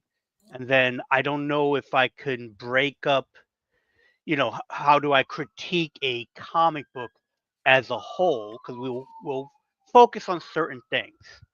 And I think that's what happens too. I don't know if anyone can critique a full comic book or has done like a full comic altogether. It's different. It's like there's not a real tradition of it, which means it's hard to build consensus. Like the three of us could build consensus on what we thought were masterworks. That wouldn't be too hard. Right. But for like a consensus across the whole comic book, I would say there are only 2 comic books. Do comic letterers these days use font packs? I think so. Right? Yeah, I mean, I buy my fonts mostly from Comic Craft and from Blambot. Blambot, by the way, if people would like, they do offer free fonts. Um, so with that is unless you mean font pack as in like it does the work for you, because I've seen some like brushes that do weird, not weird things, but do some stuff, but the fonts themselves are like something you put together yourself. Yeah, you'd buy like a Blambot font that has like bold, italic, and Yes, regular. right, exactly. Like I I was don't gonna, create my own lettering font. Um, I don't have a need to do that because I never hand lettered, so I don't have Mhm. to create my own font. And some, like I said, the two comics that I think come close to consensus masterpiece, both also fall a little short because of the first I'd say is Watchmen, but I think it falls short of consensus because it's a superhero book, and because most masterpieces in other fields are about the human condition, and Watchmen's about the superhuman condition. So there's going to be a whole lot of people who are just not interested in it because they Right. see it as silly. The other thing Right. too is like if we're critiquing it, how do we critique the coloring? Because coloring that was used for so long, especially in Watchmen, there was a limit in the palette. So would Watchmen have been better if it came out It 10 has, years later? it has been Or, recolored. and There exactly. is a So it's like, second set did of did, colors did, on them. did That's the another recoloring problem look better or not? is most comics are all first draft. Yes. It's like the latest. I mean, technically, the writer writes a couple of drafts, but it's not like you finish that comic for the month and then you go back and revise it all to fix whatever the weak parts were. You don't. It's all first draft. So sometimes there are even the artists would go, if I had time, I would have done that differently. And that's most comics. But here's the other one that comes close to a masterpiece consensus, I think, would be Mouse. I mean, it won a Pulitzer Prize. How is a Pulitzer Prize winning comic not considered a masterpiece? It's not considered a masterpiece because enough people haven't read it. That's all. When the vast majority of comic book fans are superhero or adventure fans, something like Mouse, which means the Pulitzer Prize, has a tough time reaching consensus because not enough people have read it or are interested in it. Yet it won a Pulitzer Prize. To the outside world, it might be a masterpiece. I don't even know how many people paid attention to it. They didn't. Yeah, we like to point out that we have a comic that won the Pulitzer Prize, although Right. which is not technically possible anymore because they Right. changed the rules after Mouse. Mm-hmm. Of course they did. But the question is, I don't think normal people care. If I give them Mouse and say, "Oh, but this won a Pulitzer Prize," who cares? Yeah. And if you read all the discussion about Mouse, nothing mentions the artwork except, oh, look, the Jews are mice, the Nazis are cats. That's like the entire discussion of the artwork. Oh, isn't that clever? Oh, they took this Holocaust story and made them funny animals. Oh, isn't that clever? That's like that's the only thing I've ever heard about the art in Mouse. Any discussion about Mouse. No one goes into anything further than that. Not that I have. So it's weird. Hey, Terrence. It is, Not enough. but it Here's how doesn't you get. know not enough people read Mouse. There hasn't been an animated adaptation of it. This No, is how that's not you the reason. know. No, here's the thing: Mouse gets printed at gets reprinted at lower volumes than Watchmen, Mm-hmm. And and maybe stays on the shelves longer. I don't think, and when I say enough people, I think enough comic fans. I think maybe more non-comic fans have read Mouse than comic fans. I don't even know. That's just a guess. Right. We don't have those numbers. Because that's one of But those it's books just one of the. where But I do not think it's a consensus masterpiece in the comic book world, and I also do not think we have any consensus masterpieces because there's not the critical reviews to create consensus. And here's another thing that I was thinking about when creating consensus, because movies specifically tried to do that. In the 60s and 70s, movies and movie fans went about criticizing movies in such a way. I remember Raw being for sale at Bauhaus Cafe in Seattle. Movies specifically tried to make movies more important by having movie criticism. They looked to the French, of course, who were like, wow, they treat movies seriously. They have critics of movies. We should do that. Well, the French have critics of comics too. We probably do. I don't even know. They do. They do. I don't think everyone's ever looked over there and said we should have critics like the French when it comes to comics, but they did with movies. And I think that here's what got me thinking about it is I think that they were successful. They were successful and created. They had TV shows of movie critics. Movie critics on newspapers became celebrities. They created consensus around what the best movies were. The funny thing is, I think that all went away with the internet. I don't think there has, because now on the internet, everybody can review movies. Rotten Tomatoes. The number on Rotten Tomatoes is more important than any consensus by movie critics. And sort of the whole idea of, it's like, can you name any masterpiece movie from the 21st century? I can name lots of them from the 20th. But from the 21st century, I can't think of anything that's considered a masterpiece. And I think that's because of the internet. Because we don't, though movies are quite popular and we have more movie reviewers than ever, we don't have, 10 really important movie reviewers who can create consensus. Professional critics of comic books in France.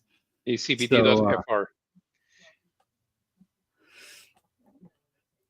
Biodome, says Titgala. Yeah. Speaking of, was that the 21st or the 20th century?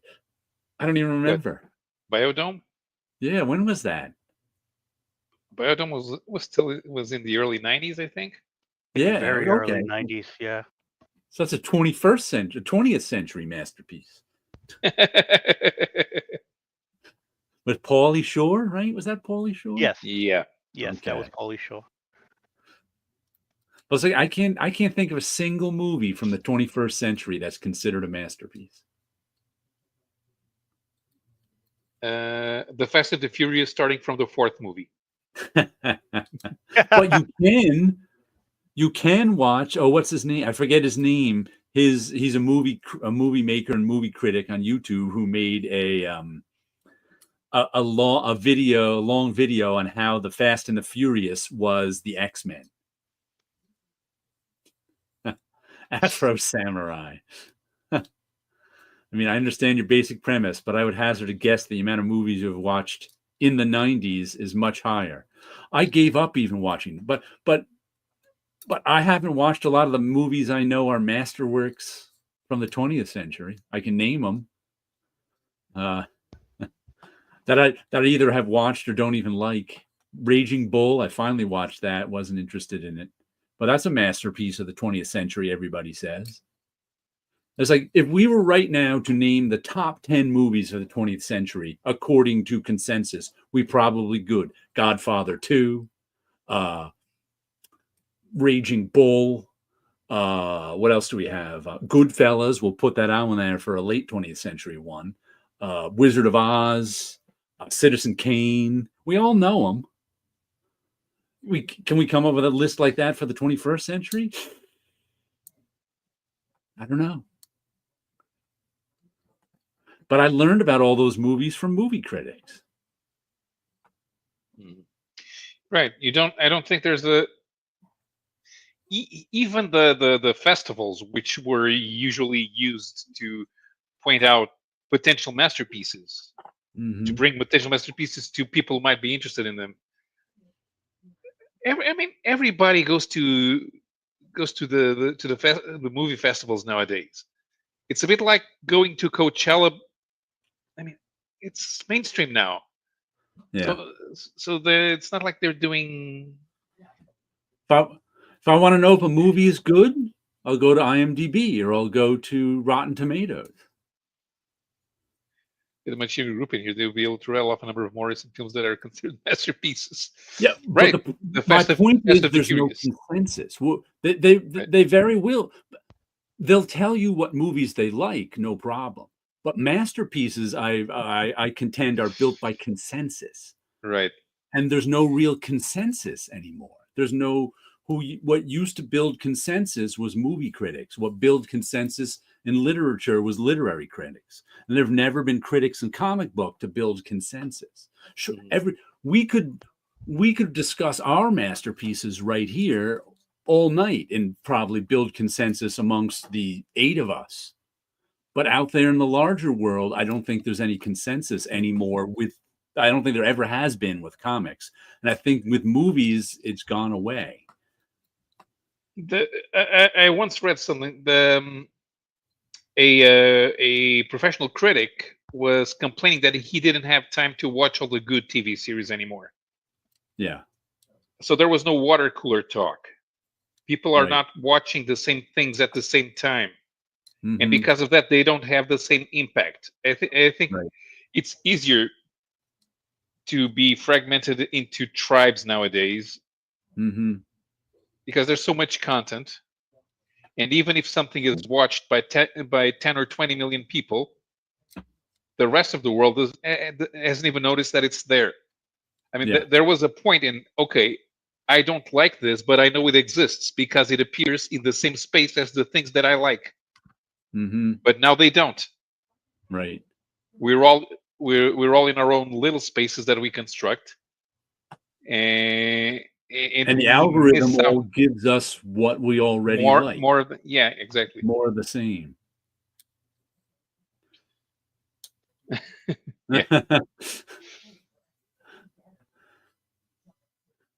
think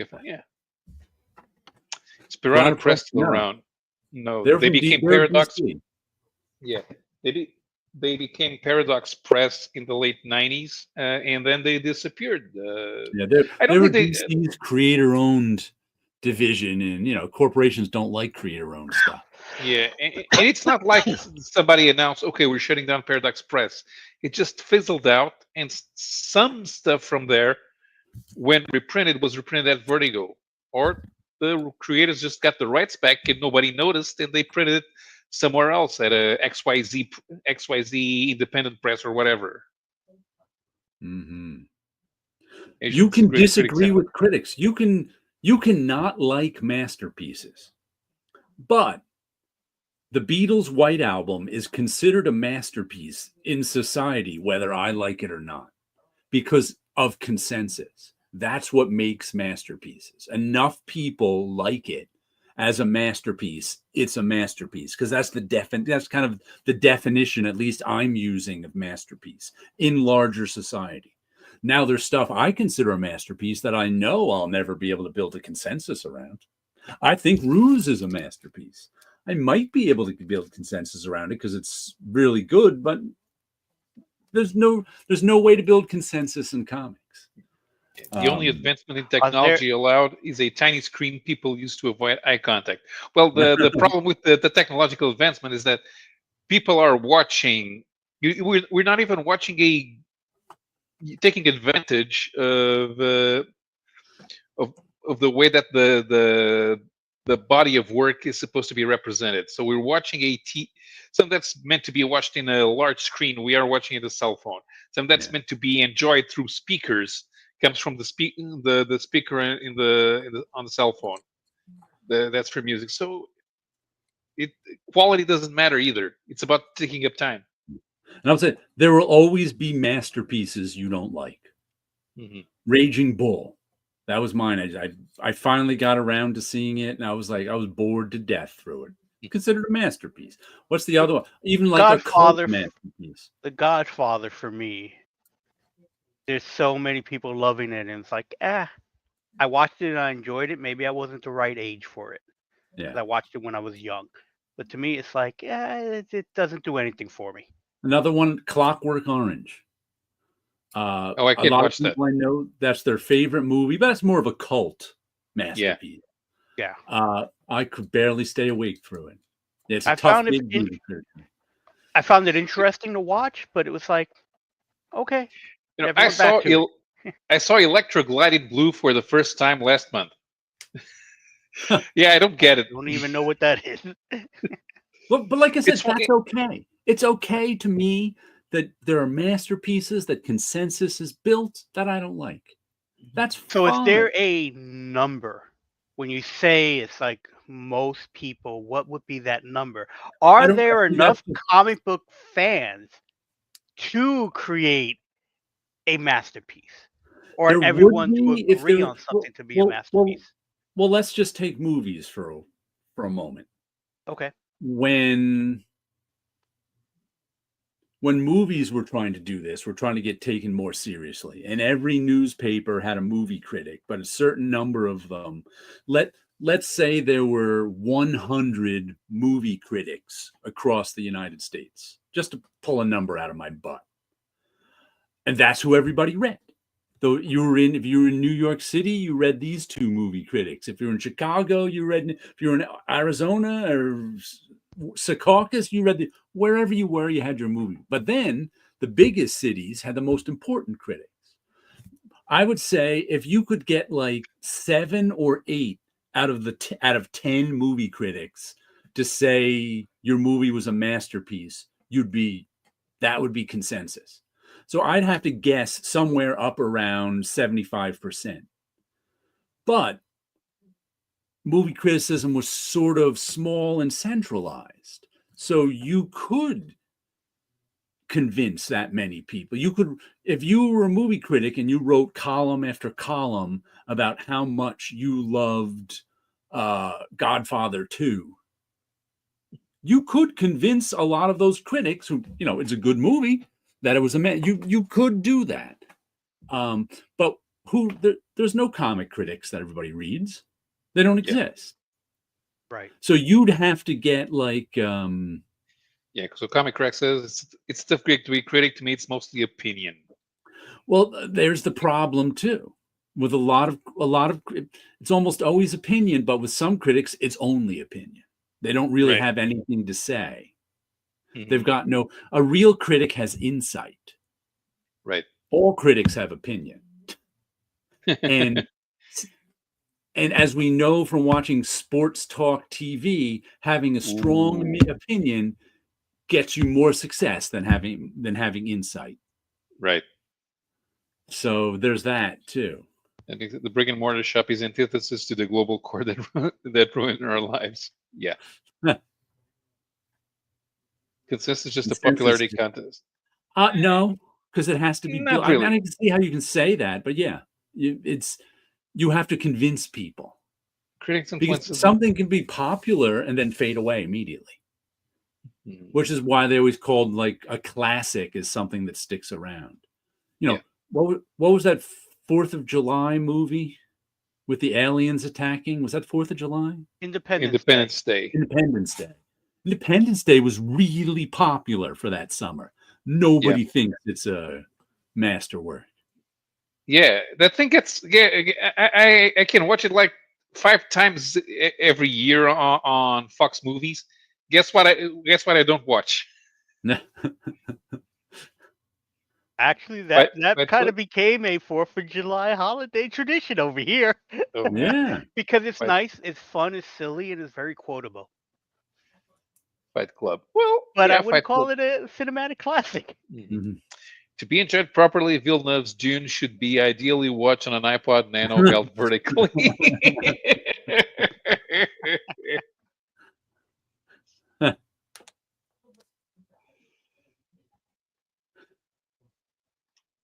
Hold on. Where were we? Because there's like 3,000 things that I. All sorts of classics. Yeah, okay. Marlowe was hallucination. Who's Marlowe? Robert Blake. That's Electric Light in Blue. Robert Blake as a highway patrolman. Oh, okay. Okay. Yeah, I don't get what the thing was.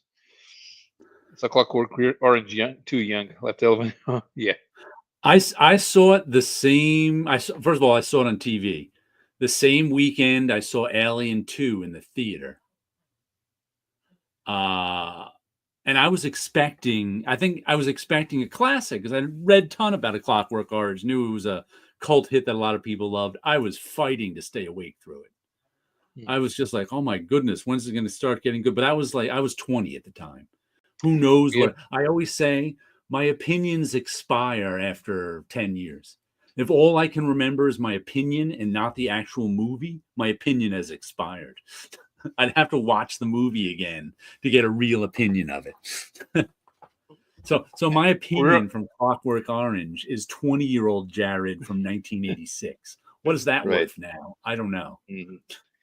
You have to embrace that we are on the edge, if not totally aged out of being the audience they're pursuing. Oh, we're totally aged out of being the audience they're Oh, we pursuing. know that. Oh That's yeah, not, yeah. That I stopped being that audience so quite some time ago. But I don't think that has anything to do that. Then the younger people should all be building consensus, Mhm. and we should know what. I mean, when I was 20, I knew Casablanca was a classic. Yeah. When I was 20, I knew Citizen Kane was a classic. Why shouldn't I know what's a classic from 2010 now? Because there's no consensus building anymore, because there's no critics. Like there's no, like everybody's a critic now. You can get, in order to figure, if I want to watch, if someone recommends a movie to me, which happens all the time, I collect recommendations from like TikTok or something. I will go and look up that movie on IMDb or Rotten Tomatoes and read a few reviews of it and see if the reviews make me want to see it. But it's not reviews from professionals. Some of them are, but it's like I just try to get a general idea of whether I would like the movie or not. But nobody ever says, I don't ever have like 100 people who I know recommend one movie. It doesn't happen. Yeah, the first Superman is considered a great movie, probably not a masterpiece, but I don't like it. I'm a minority in the comic world. Well, here's the thing: the second Superman movie is much better than the first because Gene Hackman was playing Lex Luthor as a clown, and we don't like Lex Luthor as a clown. Right. And in the second movie, the Kryptonian villains they're good. They're A good movie. Yeah, I enjoy the second more than the first. But you know what? That also, goes into the time period. It was the first movie I saw with my stepbrother before he became my stepbrother. So there's a nostalgia to that. Right. That movie's a happy thought. It's a pleasurable idea, and I've watched it since then and still enjoy it. So, again, there's so many factors. Gone with Gone the with the Wind. Wind. It was all right. Yeah. Casablanca, I probably enjoyed that more. Sid and Nasty I never watched. True Romance I like. True Romance I enjoyed. Critics still around on as internet influencers. That's Yeah. not quite the same thing. No. Influencers just get you to do something. They don't say it's a masterpiece. Yeah, they're happy. They're happy to go to the movie, and they're telling you why that you should go too. And there was one thing about critics back in old media days. You at least had to convince your boss that you were worth being paid. Mm-hmm. Because if nobody listened to you, if there was any feeling that you were not connecting with the audience, that the audience was complaining that you didn't know what you were talking about, you would get letters and you would get fired. They wouldn't renew your contract. So you did have to convince people that you deserve to be a critic. in a way. Now nobody cares because we're all talking at each other. Yeah.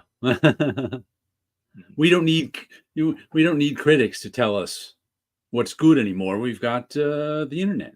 Yep, No I used to complication. joke that I Virgin. will watch a movie, and then when I get home, the internet will tell me if I enjoyed it or not. Versions. I Yeah, will another watch Star Wars, but if complication, it's versions. yeah, it ain't. Well, here's the thing about Star Wars. Han Solo did shoot first, and that's all there is. Well, Yes. I'll give you an even more complicated one. Blade Runner. Which is the masterpiece version of Blade Runner? I'll pick the one without the narration, but not everybody does. A lot of people I like the narration. I can't even sit down and watch it because I don't know what version to even attempt to watch because I don't remember the version that I watched because I've never seen that in the theaters. I've only ever seen it on, on HBO. So I Yeah. probably never seen a full cut of it. And then whenever I talk to somebody, it's like, oh, I don't even want to attempt to go because I feel like I would have to do homework before I could watch this movie. Because you want the best version. What if you don't Yeah, get it? but no one has a consensus of which one's the best. Even the creators don't even know which ones are the best. By the way, It's when was sequential geek. Lex Luthor as a clown is a good point, but it was lighthearted, and as a kid, we loved that flick. Well, yeah, I loved the '60s Batman as a kid, but I what was a year kid. was the first Superman? 78. 78. 19, yeah, So 78. 12-year-old Jared's opinion, who was a Marvel kid, rolled his And eyes and went, "Typical DC ending." And I saw it in like 86, 87 on TV. So because that's when Yeah, I was 7. I loved it every time I watched it. I can't say anything bad about it. Mario wa- Puzo wrote that movie. Here's the thing about Mario Puzo that people forget about Mario Puzo. Mario Puzo was a pulp writer who worked for Martin Goodman's Skin magazines. He was very adaptable. He doesn't need to be to. People think now that he's a serious novelist, but he never was. Mhm. But he doesn't have to be. You make more money not being a serious novelist. Blade Runner is a science fiction classic, but please no voiceover.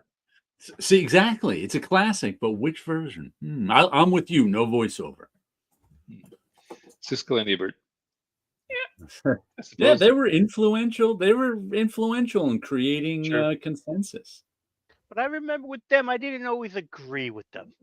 Yeah. So a lot of times, like, you don't know what you're talking about. You hate comic book movies because you hate comics. Well, there was that back in the day, of course. Yeah. And there's still plenty of movie people who hate comics. Oh yeah, movies. there's plenty of movie people that hate comic movies, and it's like, why? Yeah. You know? Like saying you hate westerns only because they exist as westerns. Westerns represent a romanticized version of a past that never happened, where they had slaves. That's what people complain about the westerns nowadays. Westerns are great when they were samurai movies. That's when the westerns are great. And the Native Americans were portrayed by what? Yeah, we know. So here's the thing: I love spaghetti westerns. Do you know what spaghetti westerns are not? Realistic, and they're not supposed to be. No, you're supposed to just have fun with them. Spaghetti westerns are exaggerated on purpose. Everything that happens there is that thing is like a cabaret opera with people dressed up as cowboys and Indians shooting each other. But when you're a movie critic trying to get the world to take your favorite medium more seriously, fun is your enemy. Yeah. That's why, which is why when you take a look at the top, anyone's top 10 list of movies, every one of them is depressing. Wizard of Oz is the one that's not depressing. Godfather, depressing. Apocalypse Now, depressing. What else is it? Casablanca, depressing. I don't know. This could be the beginning of a beautiful friendship. Ridley Scott says Deckard is an android, where Harrison Ford says he isn't. Does Ridley Scott say that in the movie? No, Ridley Scott's the director. No, I understand that, but nobody says it in the movie. Nobody says it in the movie. That's the point. Then he wasn't an android. And what's his name? The author I didn't say he was an android. right. You're So supposed Ridley to watch Scott. the movie and wonder if he is or not. no, then Ridley that's doing Scott. homework. Then you didn't do your job. I am Ridley there to be entertained, not solve your puzzles. Ridley There, nobody Scott was cares the what the actor only thinks. one. If I remember correctly, Ridley Scott was the only one who said he was an android. Harrison Ford didn't play him like an android. The original book, he wasn't an android. The movie writers didn't write him as an android. But Ridley Scott was like, he's an android. No, he's not. The Deckard debate Ridley is Scott the longest running pop should have culture. had him say, "By the way, I'm an android." That's how you end the movie, and then just do the robot off screen. That'd be The great. story doesn't actually make sense, the ending of it, if he's an android. Because what makes Blade Runner different than most endings? I don't know, Wilson, if you ever saw the clip, Miller's Crossing, that was a good one. I don't know if you've ever seen the clips of the last speech by Rutger Hauer I've seen clips. It's been years, but yes. about the tears in the Tears rain. in the rain. Yeah. But Great in line. most movies, what happens is the hero is underpowered. The villain is stronger than the hero, but through his moral superiority, the hero wins out in the end. What was different in Blade Runner was that the hero, Harrison Ford, was, of course, weaker than the android Deckard, but he wasn't morally superior. The android was morally superior. So at the end of the movie, Rutger Hauer actually saves Harrison Ford and then dies and shut the I'm giving away the ending of a 1980s movie to you, but okay. That's where the speech comes from. In the final battle between Harrison Ford and Rutger Hauer wins. And Harrison Ford is dangling from the edge of a 100-story building about to fall and die. And Rutger Hauer saves him, puts him down, and Rutger Hauer's like, that's where he gives that famous speech. If you could have seen the things I've seen. He didn't want to kill someone as his last act. So he saves Harrison Ford and he sits down and dies. Right. So it was the villain who was morally superior, the android. If Harrison Ford was actually an android, none of that would make sense. Right. And I agree with you on that. I've seen the movie. It's Okay, like I said, it's been years. I've seen the movie, so you didn't ruin right, anything. okay. For, You've again, just you just don't know but which it's like, version of it you've seen. I just have never revisited it. And Okay. to me, it was like one of those, oh, wow. And I think I went to go revisit it because I more want to revisit it because of the visual aspects of it. Okay, And then you get all these like different, there are these different types you can watch. And it's like, oh, I don't want to sit through try to figure out which is supposed to be the best one. no, not quite. Okay, there are some things that make sense if he's a replicant, but nobody actually says it in the movie. What's implied is that the Edward James Olmos character knows, and that's what they're trying to. That's how they try to convince us that Deckard is a replicant. Again, it's But just they to don't. me, it's like sometimes I you're just way too many. It's almost like those Kubrick fans that way overanalyzes like The Shining. It wasn't until the internet era when I even heard that that Harrison Ford was supposed to be a replicant. So I totally don't buy into it. Yeah, I mean, you can have fun with these things. At the end of what was it? The Thing. Whether or not if one of those guys are the alien. And you get people it's just like they over analyze it down to the reflections of his eyes gives it away. Or it's like, can you see his breath? That gives it away. And it's like, whoa, I think we're getting lost in the weeds at that point. And timey-wimey-limey, that would only make sense if all the other replicants didn't figure out they were replicants. Even Sean Young. Every other replicant figured out they were a replicant. Except for Deckard's girlfriend from the corporation. No, she didn't know. It out. She figured it out in the end. Yeah, she figured it out. That's what I'm saying. Mhm. Every one of them figured it out. Here's the thing: the unicorn doesn't say he's definitely a replicant. The unicorn shows up when the Edward James Olmos character is thinking, Yeah. and I always thought that he was too robotic as a handler to be a human. That it was the handler that was a replicant, You've done a not man's Deckard. job, sir. He said it right out loud that he's a man. The book is irrelevant. Look at yeah, sure. I'm not a number. I'm just telling you Different movie who altogether. thought during the filmmaking who thought he was a replicant and who didn't. Ridley Scott is the only one who thought he was a replicant. I don't Yeah, know what that means. r- Film is a cooperative venture. Right. No, the Rutger Hauer's strength doesn't mean anything. We understand that there are different models, so it's perfectly normal for Rutger Hauer to be stronger than Harrison Ford in the movie. That's But not they all the figured issue. it out by the end of the movie. Mhm.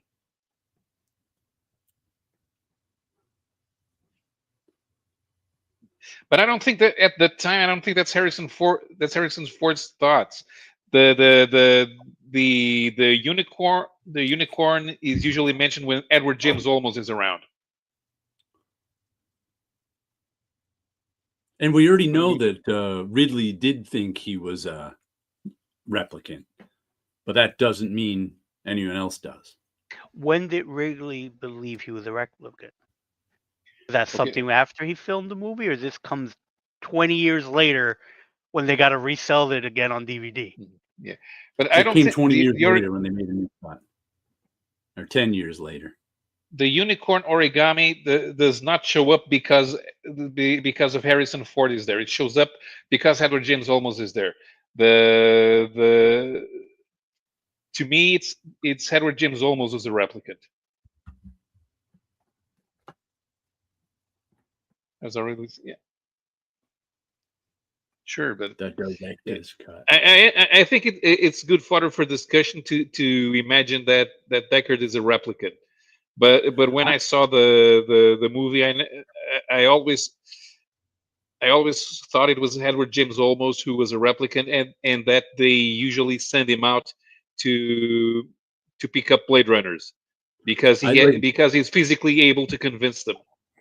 Like I said, I saw the movie 10 times before the internet age, and I never once thought anyone was a replicant besides the ones who were replicants. They told us. The director's cut implies it the same way, but that's only implied when Edward James Olmos is in the picture, and Edward James Olmos is the one that acts like a replicant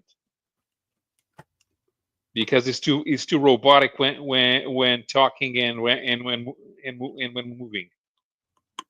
To me, that line that he's more robotic just sounds like one of those detective story tropes you would put in there. You know, he's the one that's chasing after them. If they were monsters, he would have said he's more monsters than they are for the way he chases them.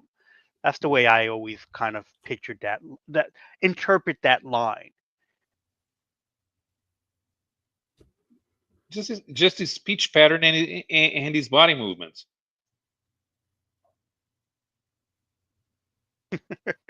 Show us. So wait for the translation. Tell me now. It's not explicit in the director's cut. I only saw the director's cut. I haven't seen the original cut. And in the director's cut is they try to convince us that Deckard is a replicant only when Edward James Olmos shows up. Yeah, in the director's cut, I always thought they tried to convince me and failed because there were only two little things that were. I'm like, really? You're putting a unicorn dream sequence in, and that's supposed to convince me he's a replicant? How? Why? The only one playing with a unicorn. The only one playing with the unicorn is Edward James Olmos. They should. Right. So when they show the unicorn in his dream sequence, that's actually Edward James Olmos' thoughts. He's the one. He's the one who's a replicant. He was a chief in Miami Vice.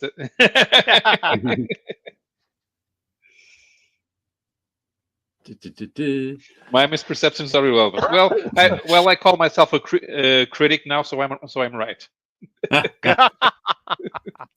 Well, before we lose too much time, I want to quickly run through my comics just to show you. All right. All right, speed through. Speed through. We got Robot Todd by Farrell Is he- Dalrymple, issue number 2. Is he a replicant? He is not. He is a robot. Well, there Robot you go. Todd is a robot. We've got Farrell, issue number, what is this, 12? Let's say 13 on my glasses down. 12. There we go. Our continuation of the cat zombie apocalypse. We got Howl, which is our late 50s alien invasion story that kicked it up a notch this issue 4. It's more of an invasion of the body snatchers. Grimm continues with issue 22 as the God and the Devil are playing chess, and these Grim Reapers are trying to figure out what's going on in the world. Nobody's dying. Radiant Black takes on this bat werewolf thing that continues into Rogue Sun, even though Rogue Sun came out first. We finally get to see the Evil Carnival and the Seasons by Rick Remender and Bullpenner with Wilson and I, Paul Azaceta. We got Bitterroot with some nice Sanford Green artwork. Takes place in the 60s as they fight monsters and racism. The first one took place in the 20s. That's a great cover. This was a good one. Lost Fantasy, number 1, giant size. I'm almost not picked sure that if this up. was one story or two, though, but I liked it a lot. It was good stuff. And issue 3 of this came out in October. I looked it up. We finally get issue 4 of The Goon, Them That Don't Stay Dead, number 4. There's a speed through of those. I got to say, Lost... And they're all in 13 comics, and I would have to say 12 of them. The only one that I didn't like was this Fantastic Four. All the rest of them were good, and this one, but what was weird is, yeah, that cover almost sold me. I almost picked that one up, but I wasn't sure. It's a little Mike Mignola-ish, but yeah. The cover sold me. I picked it up. That's what was attractive. It's got that sort of what I call the indie comics Mazzucchelli style. It looks kind of like Paul Azaceta's work on Outcast, not so much like Seasons, but like Outcast. And sometimes it's got that just get it done vibe to it.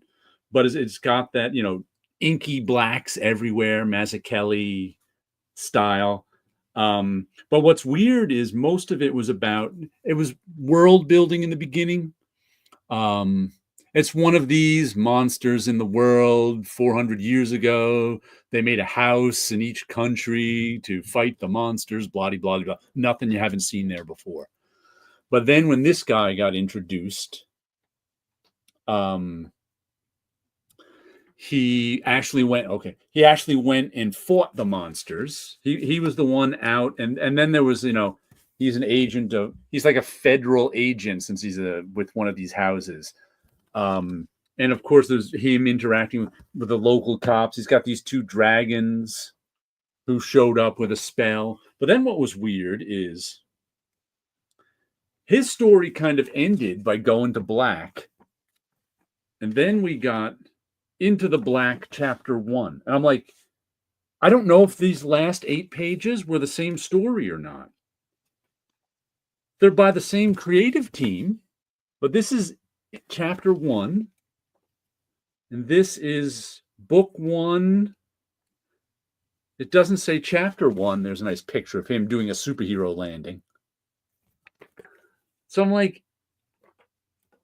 I don't know if the last 8 pages are the same story as the first 40.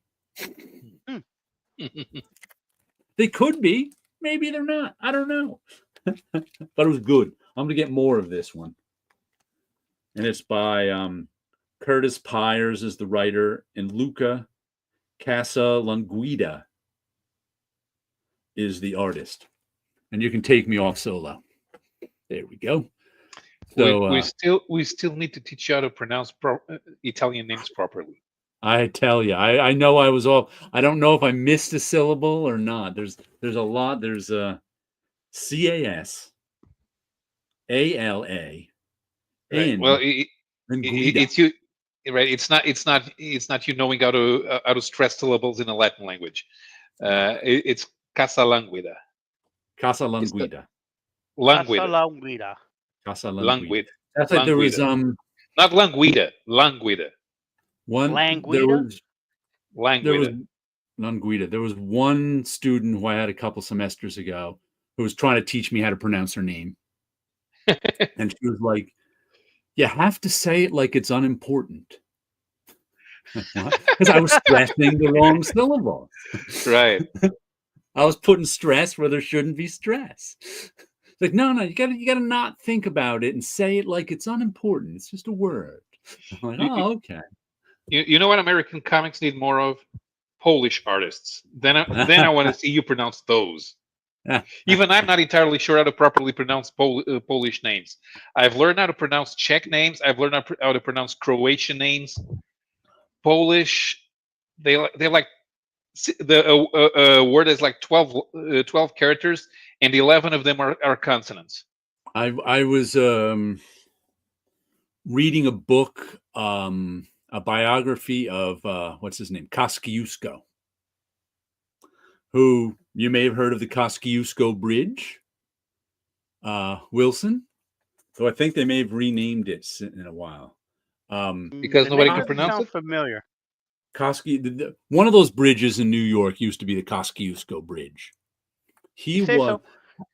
so? Have you heard? You know the story of Benedict Arnold, right? How he Yes. stole the plans to West Point and hand them over to the British. Well, those plans were drawn up by Kosciuszko. He was one of Washington's aide de camp, and he was like best friends with the Marquis de Lafayette. So they were both like 20 years old when they came over here. And Kosciuszko was like a Polish prince. And I was reading a biography of him once, and holy cow, just reading all those Polish names was getting to, I'm like, whoa.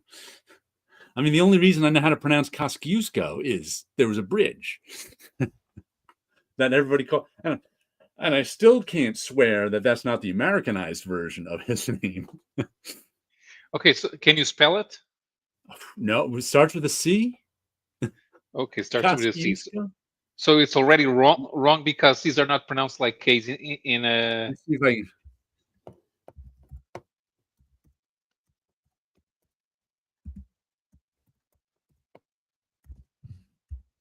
Let's see if I can find any way that it's spelled.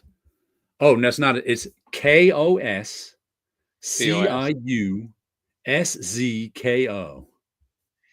KO. Let me try. Okay, let me try to write that thing. So it's Connecting Greenpoint and Brooklyn to Maspeth and Queens. KOSCIU. KOSCIUSZKO. Closest would be Kosciuszko. Hey, that sounds familiar.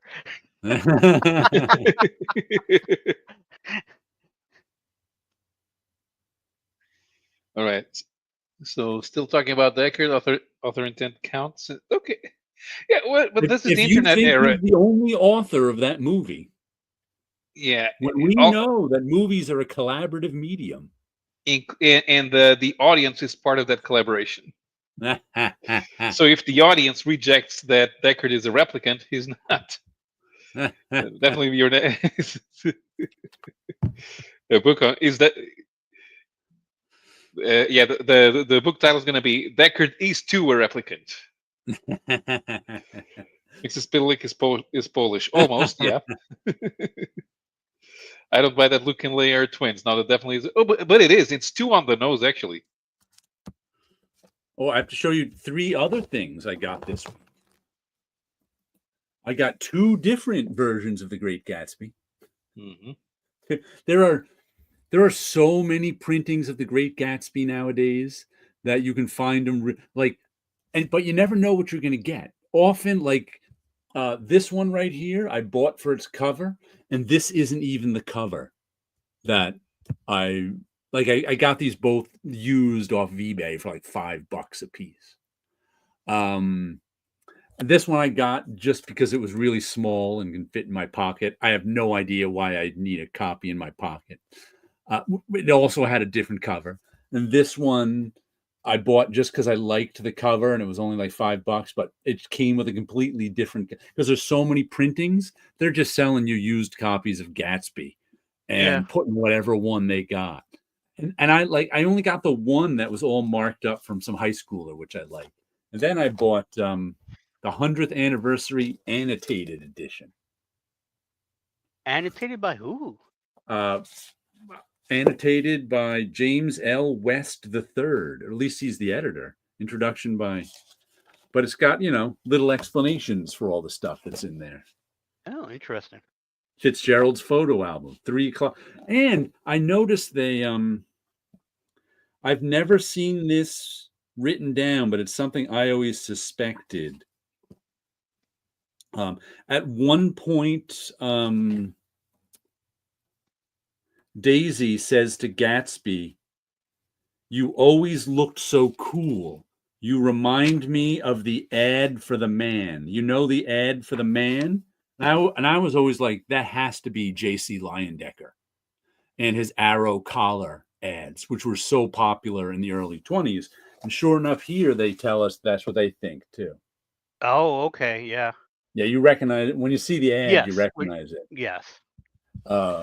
And that's back when illustrators were rock stars. So everybody knew the Arrow collar man. Oh, for those days.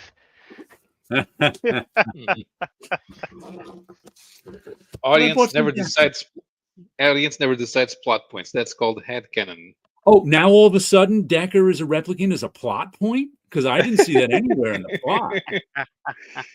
But if it's audience, writer, don't you know what plot means? It's audience consensus. In my head canon, there's 2 Deckards, one replicant, one human. Exactly. The human Deckard is Harrison Ford, and the replicant Deckard is Edward James Olmos. Be somebody, Steve Martin, the jerk. Okay, so the correct pronunciation of the Polish guy is Kościuszko. Aha. His full name is Andrzej Tadeusz Bonaventura Kościuszko. It's not easy, is it? No, it isn't. No, with the Polish ones, it isn't. No, but there's way. a lot of Jews in there. Well, I know they call it the Kosciuszko Bridge. Andrzej Tadeusz Bonaventura Kościuszko was a Polish military engineer, statesman, and military leader who then became a national hero in Poland, the United States, Lithuania, and Belarus. Mm-hmm. He fought in the Polish-Lithuanian Commonwealth struggles against Russia and Prussia, and on the U.S. side of the American Revolutionary War. As Supreme Commander of the Polish National Armed Forces, he led the 1794 Kościuszko Uprising.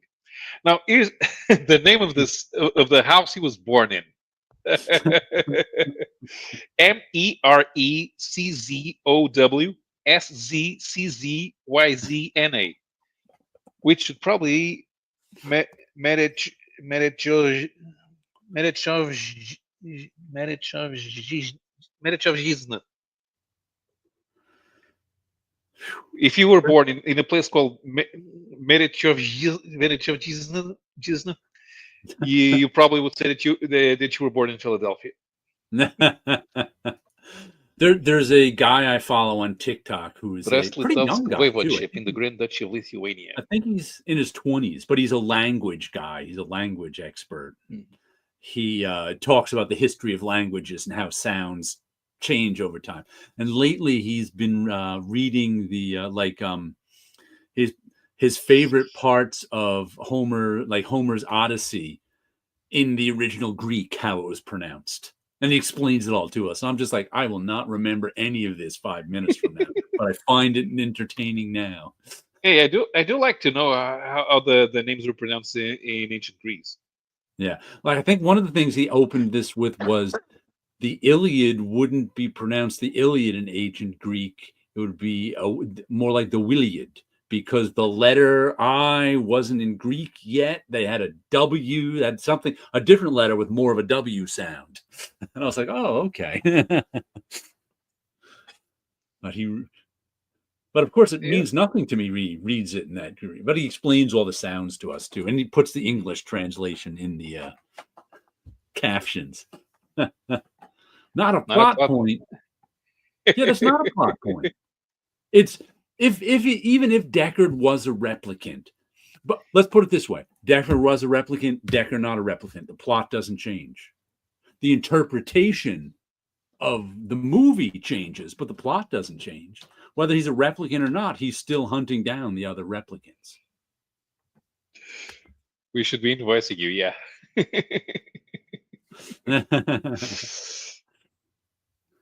I'll be sure to send us a signed copy.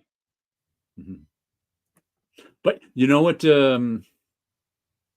I swear it triggers my ASMR. The part I always liked in Blade Runner 2 is when he's analyzing the photo.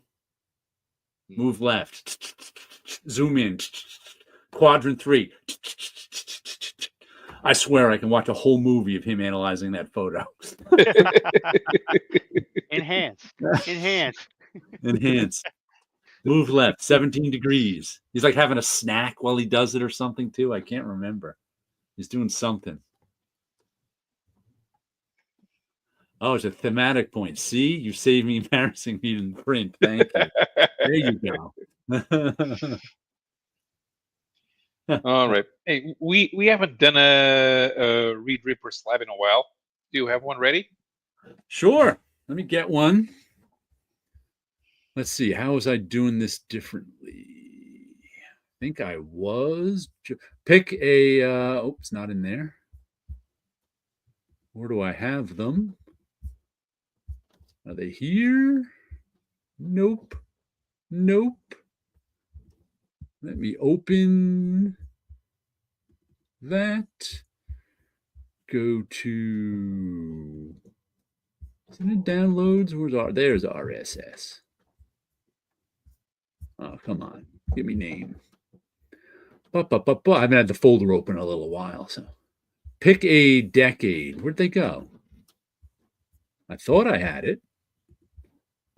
Didn't Your work. choice, Wilson. There it is. Okay. Let's 40s, 50s, 60s, 70s, 80s, 90s. Let's do 70s. The 70s.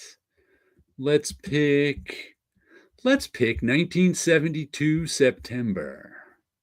I Oh, don't the think we've Euro. done this one.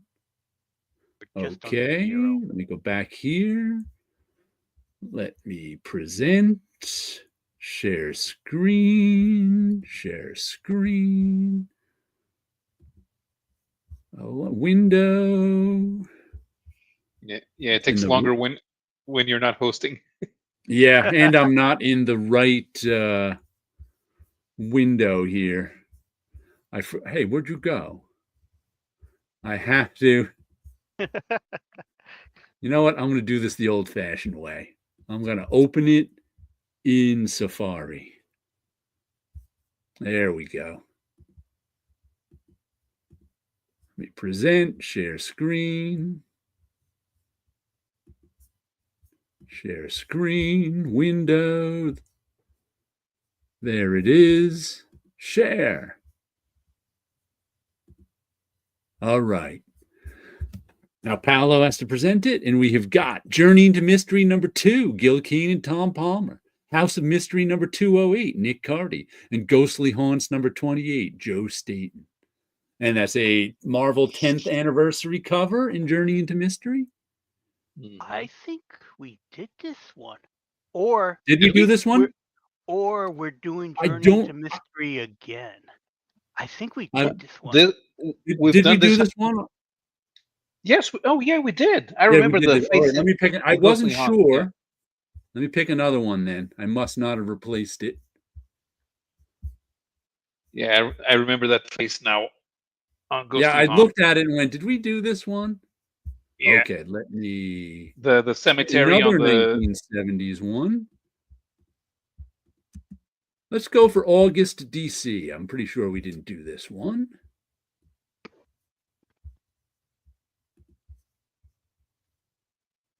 There we go. There we go. We've got Superman Okay. family, 186, Jose Garcia Lopez and Dick Giordano. Batman, 283, Jim Aparo. Wonder Woman, 237, Rich Buckler and Vince Coletta. We got the big three. We Superman, do. Batman, Wonder Woman. Right. Never read And any these of are them, but they just the all comics look I wouldn't be reading in 1977.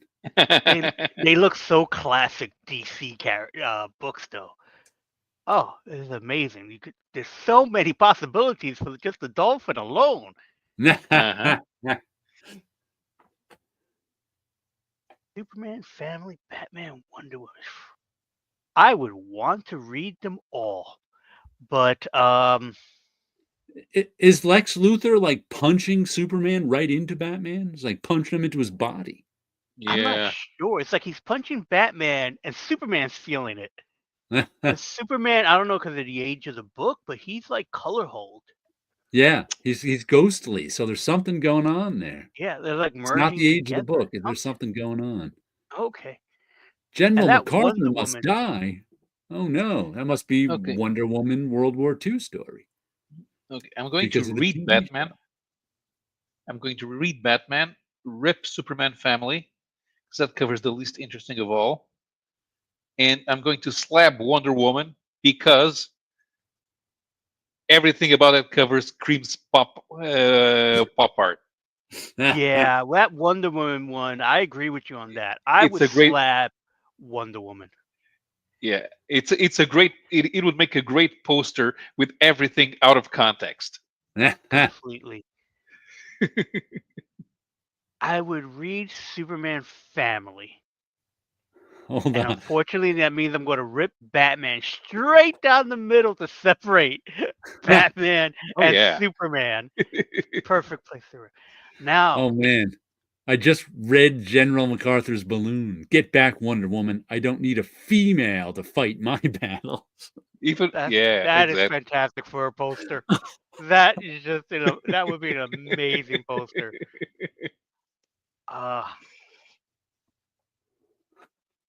The knee gut reaction is to replace that woman that Superman's holding. I'm guessing Lois. With a dolphin, but that's just Yeah, that way seems too. the That's most just too. obvious. That's too obvious. But I think what I'll do is I'll replace. I will replace Batman with the dolphin. So Superman is merging with with the dolphin in the Batman outfit. I was thinking that, but I settled on Lex Luthor being the dolphin. So the dolphin Oh, with the so the dolphin. kryptonite glove is going to be punching the two of That is a better choice. them. I'll stick with mine, replacing Batman with the dolphin, but that is a better choice with Lex Luthor. I don't know what I'm either going to replace Crypto in the Superman family title or General MacArthur in Wonder Woman. Oh, I just looked at, I didn't notice those people up there in the Superman family. With the The Superman, the because they're flamingos looking. will slot right in there. Yeah, they're Yeah, part of the that's logo. what I was thinking, putting the flamingos there too, so they're all watching together. I was thinking of putting the flamingos in the crowd behind Wonder Woman. Yeah, But with I'm gonna everybody dolphin. watching Superman. Yeah, I'm gonna dolphin General MacArthur. Yeah, and I'm gonna put the flamingos on Lex Luthor's bald head. No respect. And the MacArthur dolphin will obviously be a male dolphin. Of Yes, course. and you will still have the hat. Yeah, I think he would still have the uniform.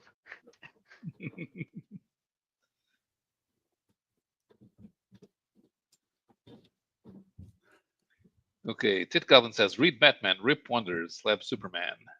Oh, I didn't say which one I was going to read. I think, man, I think you guys have talked me into slabbing that Wonder Woman. It's just such a classic.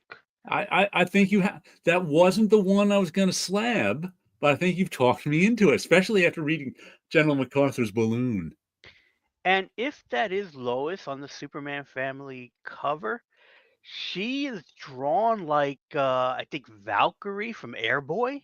She's got those leather riding pants on. That's what it Yeah. is. She's definitely in that leather riding a horse outfit with those pants. I think I'm going to rip Batman in half, just like Wilson, and read Super Team Family because it's a $1 special, and I'd rather read 60 pages of mediocre comics than just 20 pages of mediocre comics. That was like the other reason why I picked that one. Is like there will be more story too there. Batman may even show up. As Joseph Stalin or somebody said, quantity has a quality all of its own. So 60 pages of mediocre comics is better than 20 pages of mediocre comics. Because you almost get a Batman story in there because it looks like that Superman family has a Nightwing story in it from the Kryptonite, the Kryptonian Batman and Robin characters. I really like that Wonder Woman cover. Yeah, you guys have talked me into it. I did not appreciate the artistry of that Wonder Woman cover until you guys talked me into it. Now I'm like, wow, I can see it. Wonder Woman 237. Now I want to track down that cover. Is that a Rich Butler cover as well? Yep. Yeah. Okay. Rich Buckler and Vince Colletta, not the most well-respected team in comic history. But they made a classic. Yep. Timey Wimey Limey said that was Joe Stalin, who said quantity has a quality all its own. Never heard it applied to comic pages before. Are you kidding? Yep. This is the Death of Superman with 160 pages in one volume.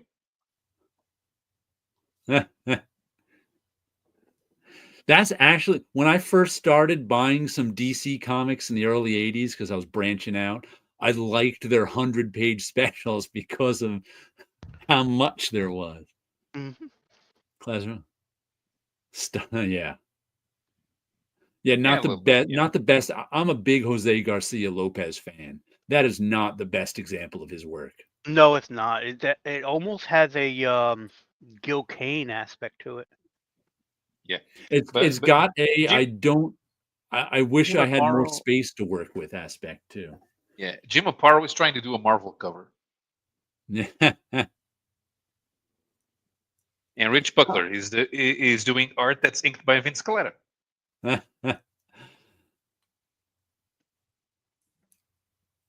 I agree, Dave Sim. Oh,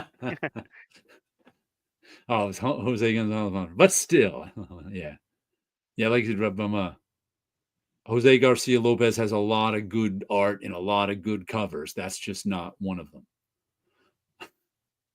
Tit Goblin, I like that. Is he supposed to be an insect robot? I don't even know. I think so, because he has pincers, and you could almost say that he's a almost like a Martian from the Warlord of Mars series, almost. But that's the vibe I'm getting from it. Yeah.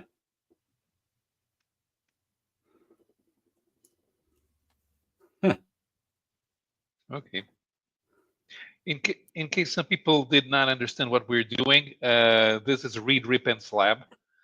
We have 3 comics, and we pick which one we want to read, which one we want to rip, and which one we want to slab. You must choose. Yep. You can't say that I would read them all or I would slab them all and I would rip none. No, that is not allowed. That's not you the must game. Choose. And no comics are actually hurt in the process. Exactly. Then we have a compliment that we came up because of the cover to the French Aquaman #1, in which we replace any character on the cover, on any cover. We choose one, just one character, one cover, with a dolphin. And because of a scene in a comic that we all liked, we also get to Stefano Cardacelli. With Stefano Cardacelli, we get to put 2 flamingos just watching anywhere. He did this comic I was reading and reviewing that took place when Earth was a garbage dump. So it was post-apocalyptic. But there were all these flamingos standing around watching the action. nothing. They never had anything to do with the story. They were just standing and watching. I guess he liked drawing flamingos. So now we put flamingos somewhere on the It all comic. makes sense if you've been watching the show. Yeah. Yes. It all makes sense. Okay. Oh, I wanted to mention someone who died at the end of this show. Not a comic book person, Oh. but a singer.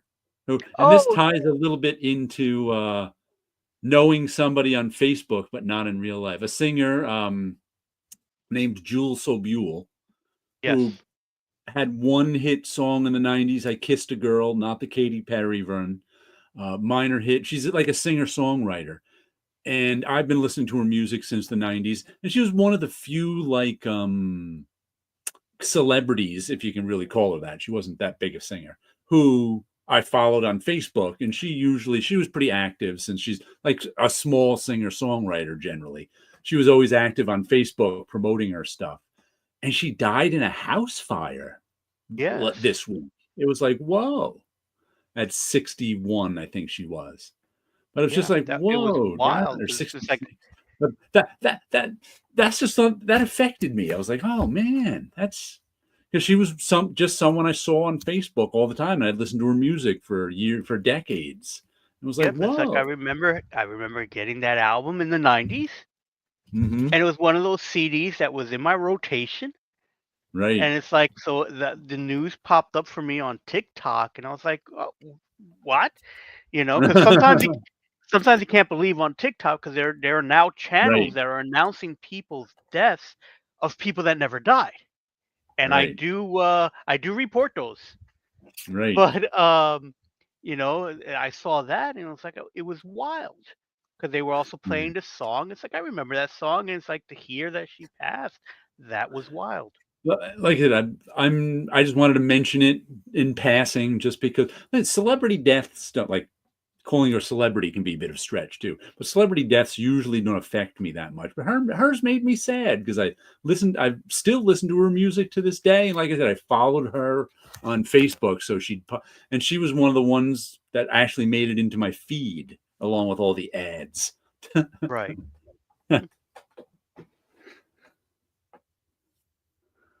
And we're going to be on my channel next week, I think, right? We can go to my channel for a week. Since my StreamYard probably turns over. You have to start sharing the referral link. Wait, I don't know if that changes anything, but there we go. There we go. Up. It won't.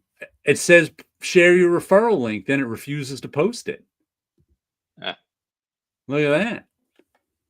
This comment has failed to post to Paulo Costa Comics Perspective. I kissed a girl. Well, I think you can include it in the description, in the video's description. We went through a nice area of New York last walking video, Jared. Yeah, 6th Avenue. I think I was on.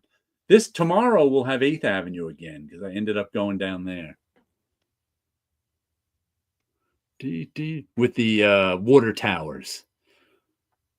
Someone commented on the water towers on 8th Avenue. I was like, oh yeah, that's right. We got those classic New York water towers on 8th Avenue that you can see on video. I always like that we have water towers. Yeah. There's just something so New York about it. It's like for a while I was collecting covers, mostly Spider-Man books, that had water towers on it. Spider-Man, Daredevil, occasional Ninja Turtle here and there. It's like, I just like looking at the water towers. It is almost in the river. Almost. All right. Balloons. Okay. I'm enjoying some more balloons. Yeah, we're going to be closing with nothing but balloons. And thank you for watching us and giving us all of your perspectives on movies, on whether Deckard is a replicant or not. We'll probably talk about it next week a little bit more. In the meantime, keep reading old comics. All Okay. right. All right. And See you bye-bye. all next time. Take care.